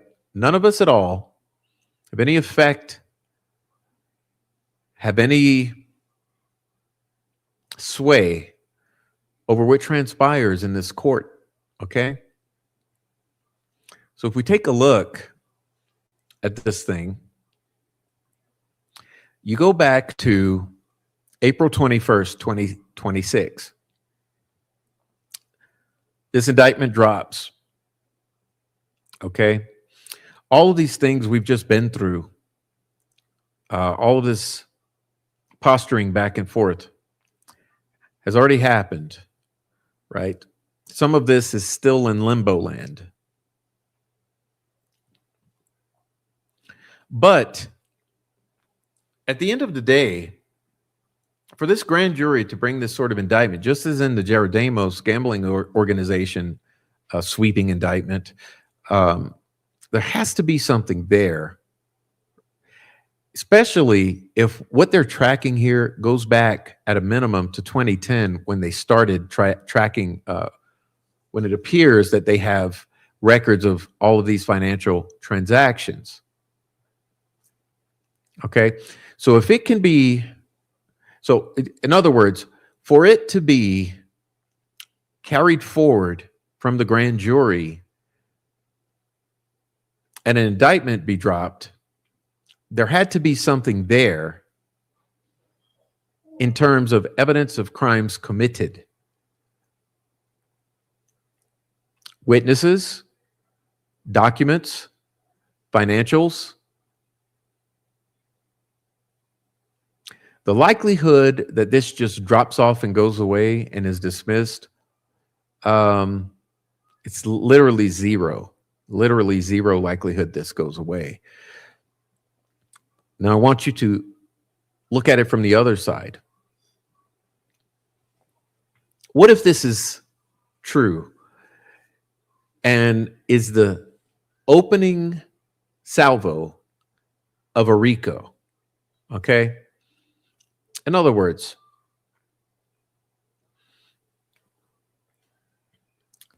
the federal government has money. Federal government has federal authority. The NGOs and the nonprofits are the vehicles through which many corporate, federal, and private funds flow out on and into the world here. If it appears that what was happening with the Splc is that they were trying to substantiate their own existence. In other words, I understand how that sounds on the surface. On the surface, their existence does not need to be substantiated, right? They serve a purpose. When they came about in the 70s, after the 60s, there was a particularized reason. That reason continues to this day, because all you have to do now is look at these violent extremists, right? And look at how they've all migrated online for the most part. I would say up into the 90th percentile. Okay? You got the 90th percentile of these extremists. They've migrated online. They become online violent extremist networks. You carry it back before the internet is what it is today. They were boots on the ground, white supremacist, violent extremist networks. But let's be honest here. There's not just far right violent extremists, organized violent networks. There are far left, organized, funded, violent extremist networks. Far left goes so far that it meets far right. Far right goes so far that it meets far left. These left and right wings of violent extremism circle back on themselves until they become the same thing, which are well-funded, well-organized, boots on the ground, internet active, violent extremists who are responsible for exploitation, foment of hatred, and ultimately the perpetuation of violence in the real world, because the actions and the philosophies and the ideas that they espouse that turns into mentally ill, sick, violent, criminal individuals who then go out into the world and perpetuate crimes. They will go shoot up a Catholic church. They will go shoot up a mosque, right? They will go shoot up a daycare center. They will go shoot up a grocery store. They will go and drive full force down Bourbon Street in New Orleans, right? During Mardi Gras or New Year's, and run people over to kill as many as possible. They will drive into the Unite the Right Charlottesville rally, drive into the crowd of protesters and kill innocent girls. These people are absolutely fucking unhinged. Okay. Now, in taking a particular look at the SPLC, if what they were doing for their own financial benefit and their own enrichment, their own advancement in life, were funding their declared opponents to increase the corporate funds that were coming in, because let's be real here, I'm absolutely certain the private donations of $5 that's going to SPLC, it's nothing compared to the tax write-offs that these corporations are pouring in to organizations like the SPLC. Okay, So if what's going to enrich the SPLC and enrich their employees and leadership is having a stronger adversary, it would be in their best interest to build the public perception of that adversary in order to compel the donors to give more and more and more out of striking on the universal human quality, which is fear. And in my opinion, what they've done here is they've looked at the most scary public face of far right violent extremism. They looked at the neo-Nazis, they looked at the KKK, they looked at the National Socialists, and they looked at the National Alliance, and all of these people whose leaders, the literal leaders, like, think about this. The organizers of the Unite the Right rally in 2017, the leaders, the Grand Wizard Knights of the KKK, and all this shit, they're literally pouring millions of dollars into the leaders of the worst organizations that you know. Why? Because it builds a stronger opponent. It makes sense to a criminal enterprise.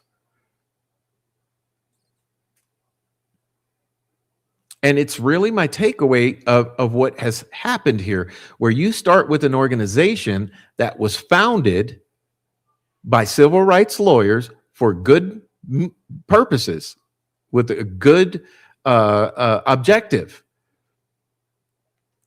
70s, 80s, 90s, 2000s. And what happens? I believe what happens is money corrupts all. And what happened is the leadership of this SPLC became politically and financially corrupted when they saw that it was in their benefit, and the dollars, like they showed 233% growth in 10 years. Have you seen the stock market do that? What kind of investments can you make? I mean, what is the interest? Isn't it like 5%? We're at all-time highs for bonds right now. We're 10-year bonds, 30-year bonds, don't matter. All-time highs in the interest rates for that. You put your 401k, your money in your 401k, or even your savings account. What kind of growth are you looking at? Are you looking at hundreds of percentile growth in those investments? Well, see, what the SPLC has achieved here is hundreds of percentile growth in their assets and in their funding through these corporate donations, and some from the public. And in my opinion, the way they do that is you make a scarier enemy. So typically what we would call a false flag operation is what they've pulled off. They have pulled off false flag operations. What you do, you get a bunch of money, you send it to the leader of this neo-Nazi group. What does he do? He goes buy some more crosses to burn, some more flags with swastikas, some more uniforms, some more guns, right? He organizes another rally because now he's got more money to do so. He can transport individuals, and everything you heard laid out in that sounds exactly like that to me. So he figures out, oh, I'm getting 300 grand from the SPLC. Yeah, well, shit. Let's go buy some more shit that's scary. Okay, and then they go pull that shit off. They recruit more people to do this. And where are the news cameras, right? You got your journalists out here. They have the cameras rolling, and these cameras are rolling. And wow, look at these guys. They're off the fucking charts. We haven't seen this in years. This shit is escalating. It's escalating. It's escalating. It's escalating.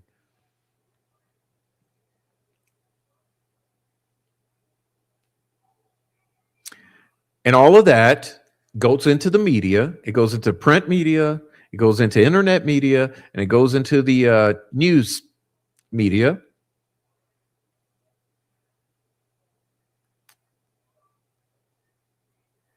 You've amplified the enemy to instill greater fear in the public, and the money comes in. As the fear increases, the donations increase. And that's exactly what's happened here. It's exactly what's happened here. You do have real, scary, unhinged, maniacal, violent, racist, neo-Nazi fucktards out there who the SPLC should have been fighting authentically. You also have the same on the left, which they tend to ignore. They tend to ignore that. But you have your extremely scary, violent, organized, unhinged, murderous, far left extremists, accelerationist. They should be fighting them, but they tend to ignore them. But you pour millions of dollars into the leaders, the KKK, the leaders of the neo-Nazis, the leaders of the fascist groups and the motorcycle clubs, and you have them go do more rallies, more cross burnings, more violence,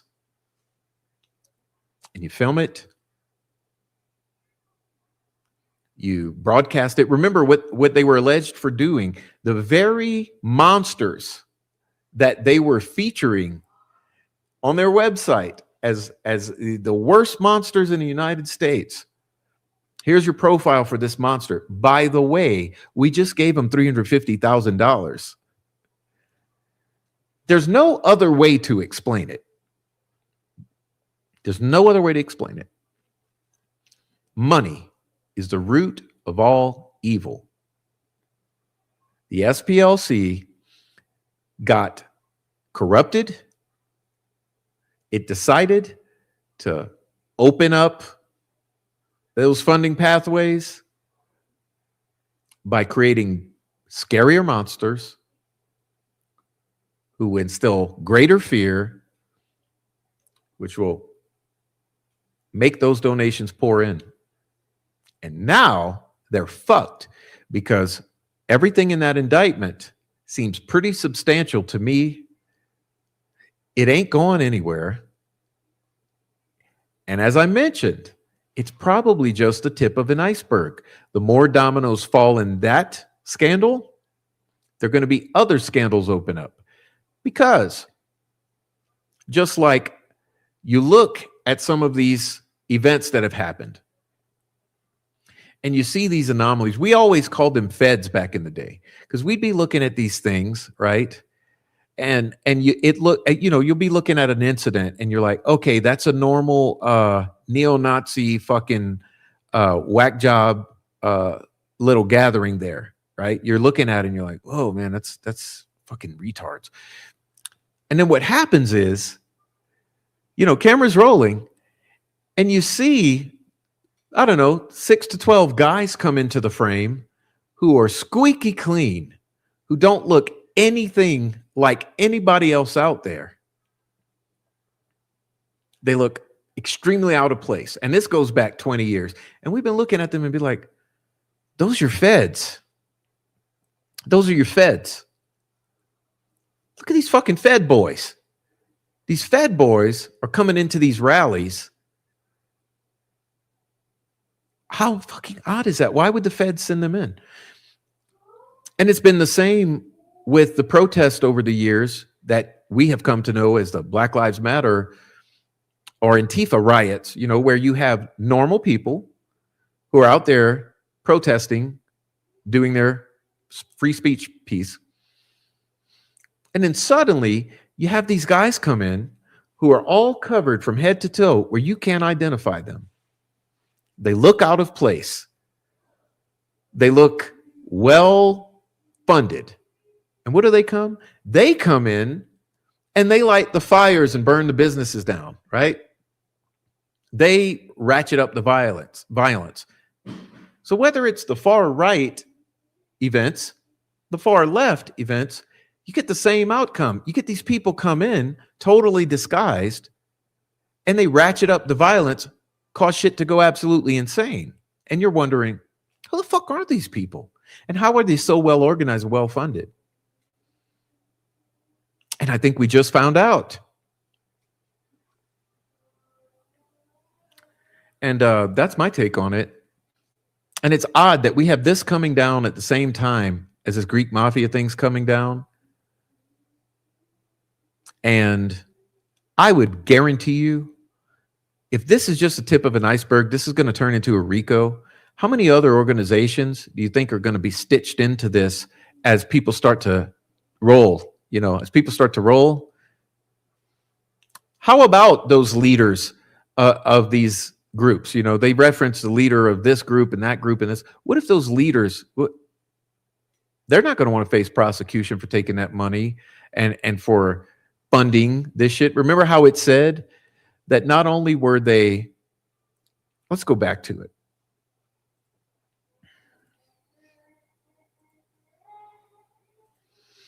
What does it say? Because it was deep in there. Oh my, okay, so we'll back out of it some. Let's see. It was the last guy, I want to say.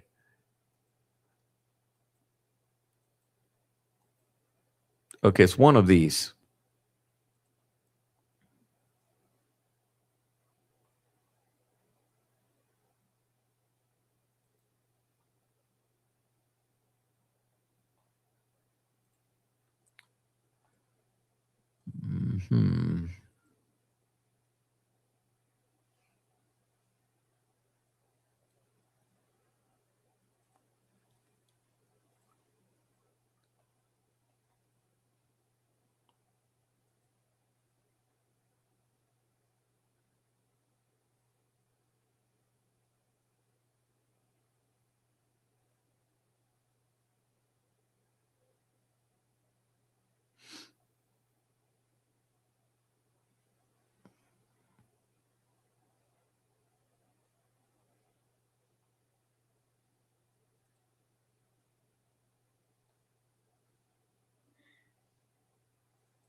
I can't find it.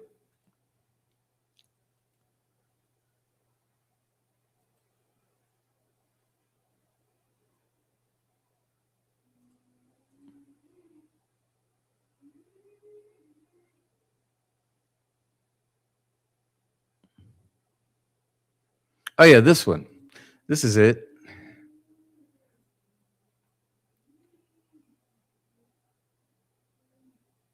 It says that this, remember, this guy was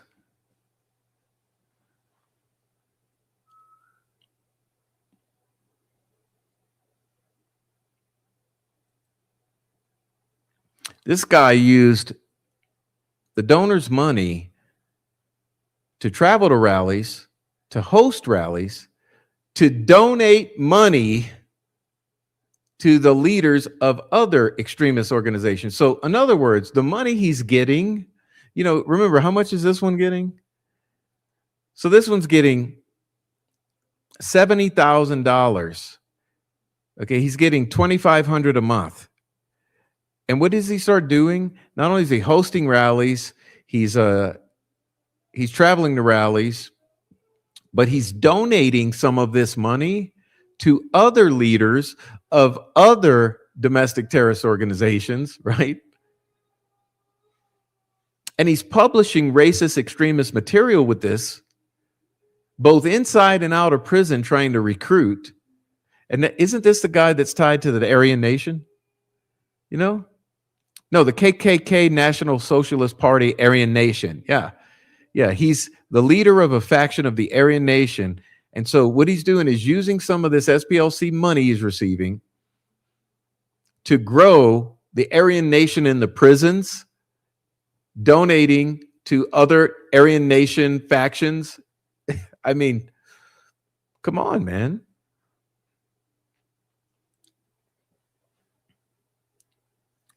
And it's funny how the SPLC in arguing or trying to reason their way out of this, they kept invoking free speech, free speech, free speech, free speech. Well, no, this isn't about free speech, okay? Free speech is free speech. Funding the leaders of these organizations who are then recruiting, organizing, funding rallies, growing the Aryan Nation in the prison system, that's not free speech. Sorry, it's not free speech. It's money laundering. It's fomenting hate, violence, recruiting into these organizations, and it's doing so for financial gain. And I think at the end of the day, that's the story here. And I guess we'll be finding out because, like I said, I don't believe this is going anywhere. But anyway, I wanted to cover this for you because it's extremely interesting. And I implore you, go look at the thumbnail again and analyze my thumbnail. I made a nice one. This was called SPLC, paying for hate, literally what they were doing. And there's no arguing or wiggling your way around that. This is not paying informants because you don't have the leaders of these organizations as your informants. Okay, just that ain't the way it works.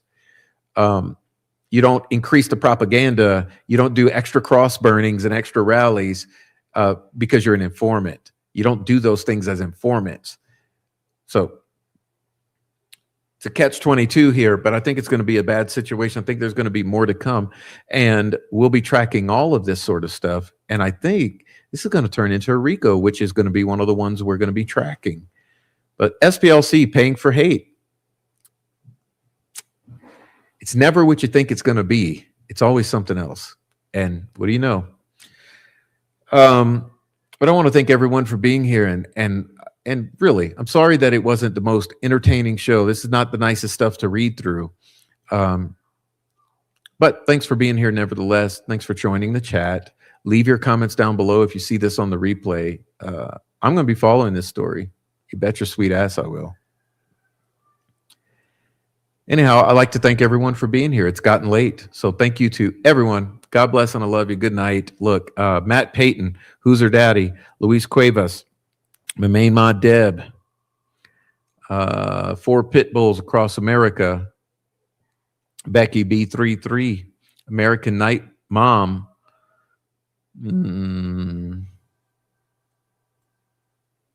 Mustang, Jojo, David Rogers, Peachy,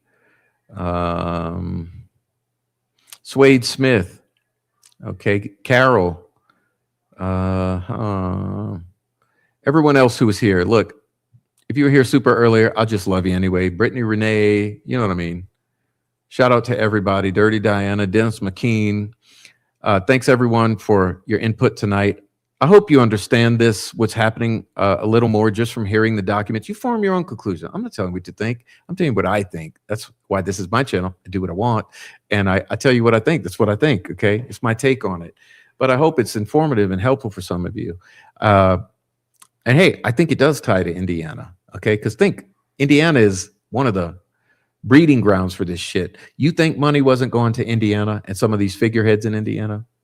Bet your sweet ass it was. I guess we'll be finding out. But God bless everyone and good night. I'm out of here. Hug your kids, hug your wife. All right. Oh, shout out to Mark Ellis. What? Thank you. There, Mark Ellis. All right. Thank you guys. I'm out of here. I'm glad to see you all. Thanks for listening. And I'll see you on the next one, which will be Friday night show. Peace out. Okay. God bless.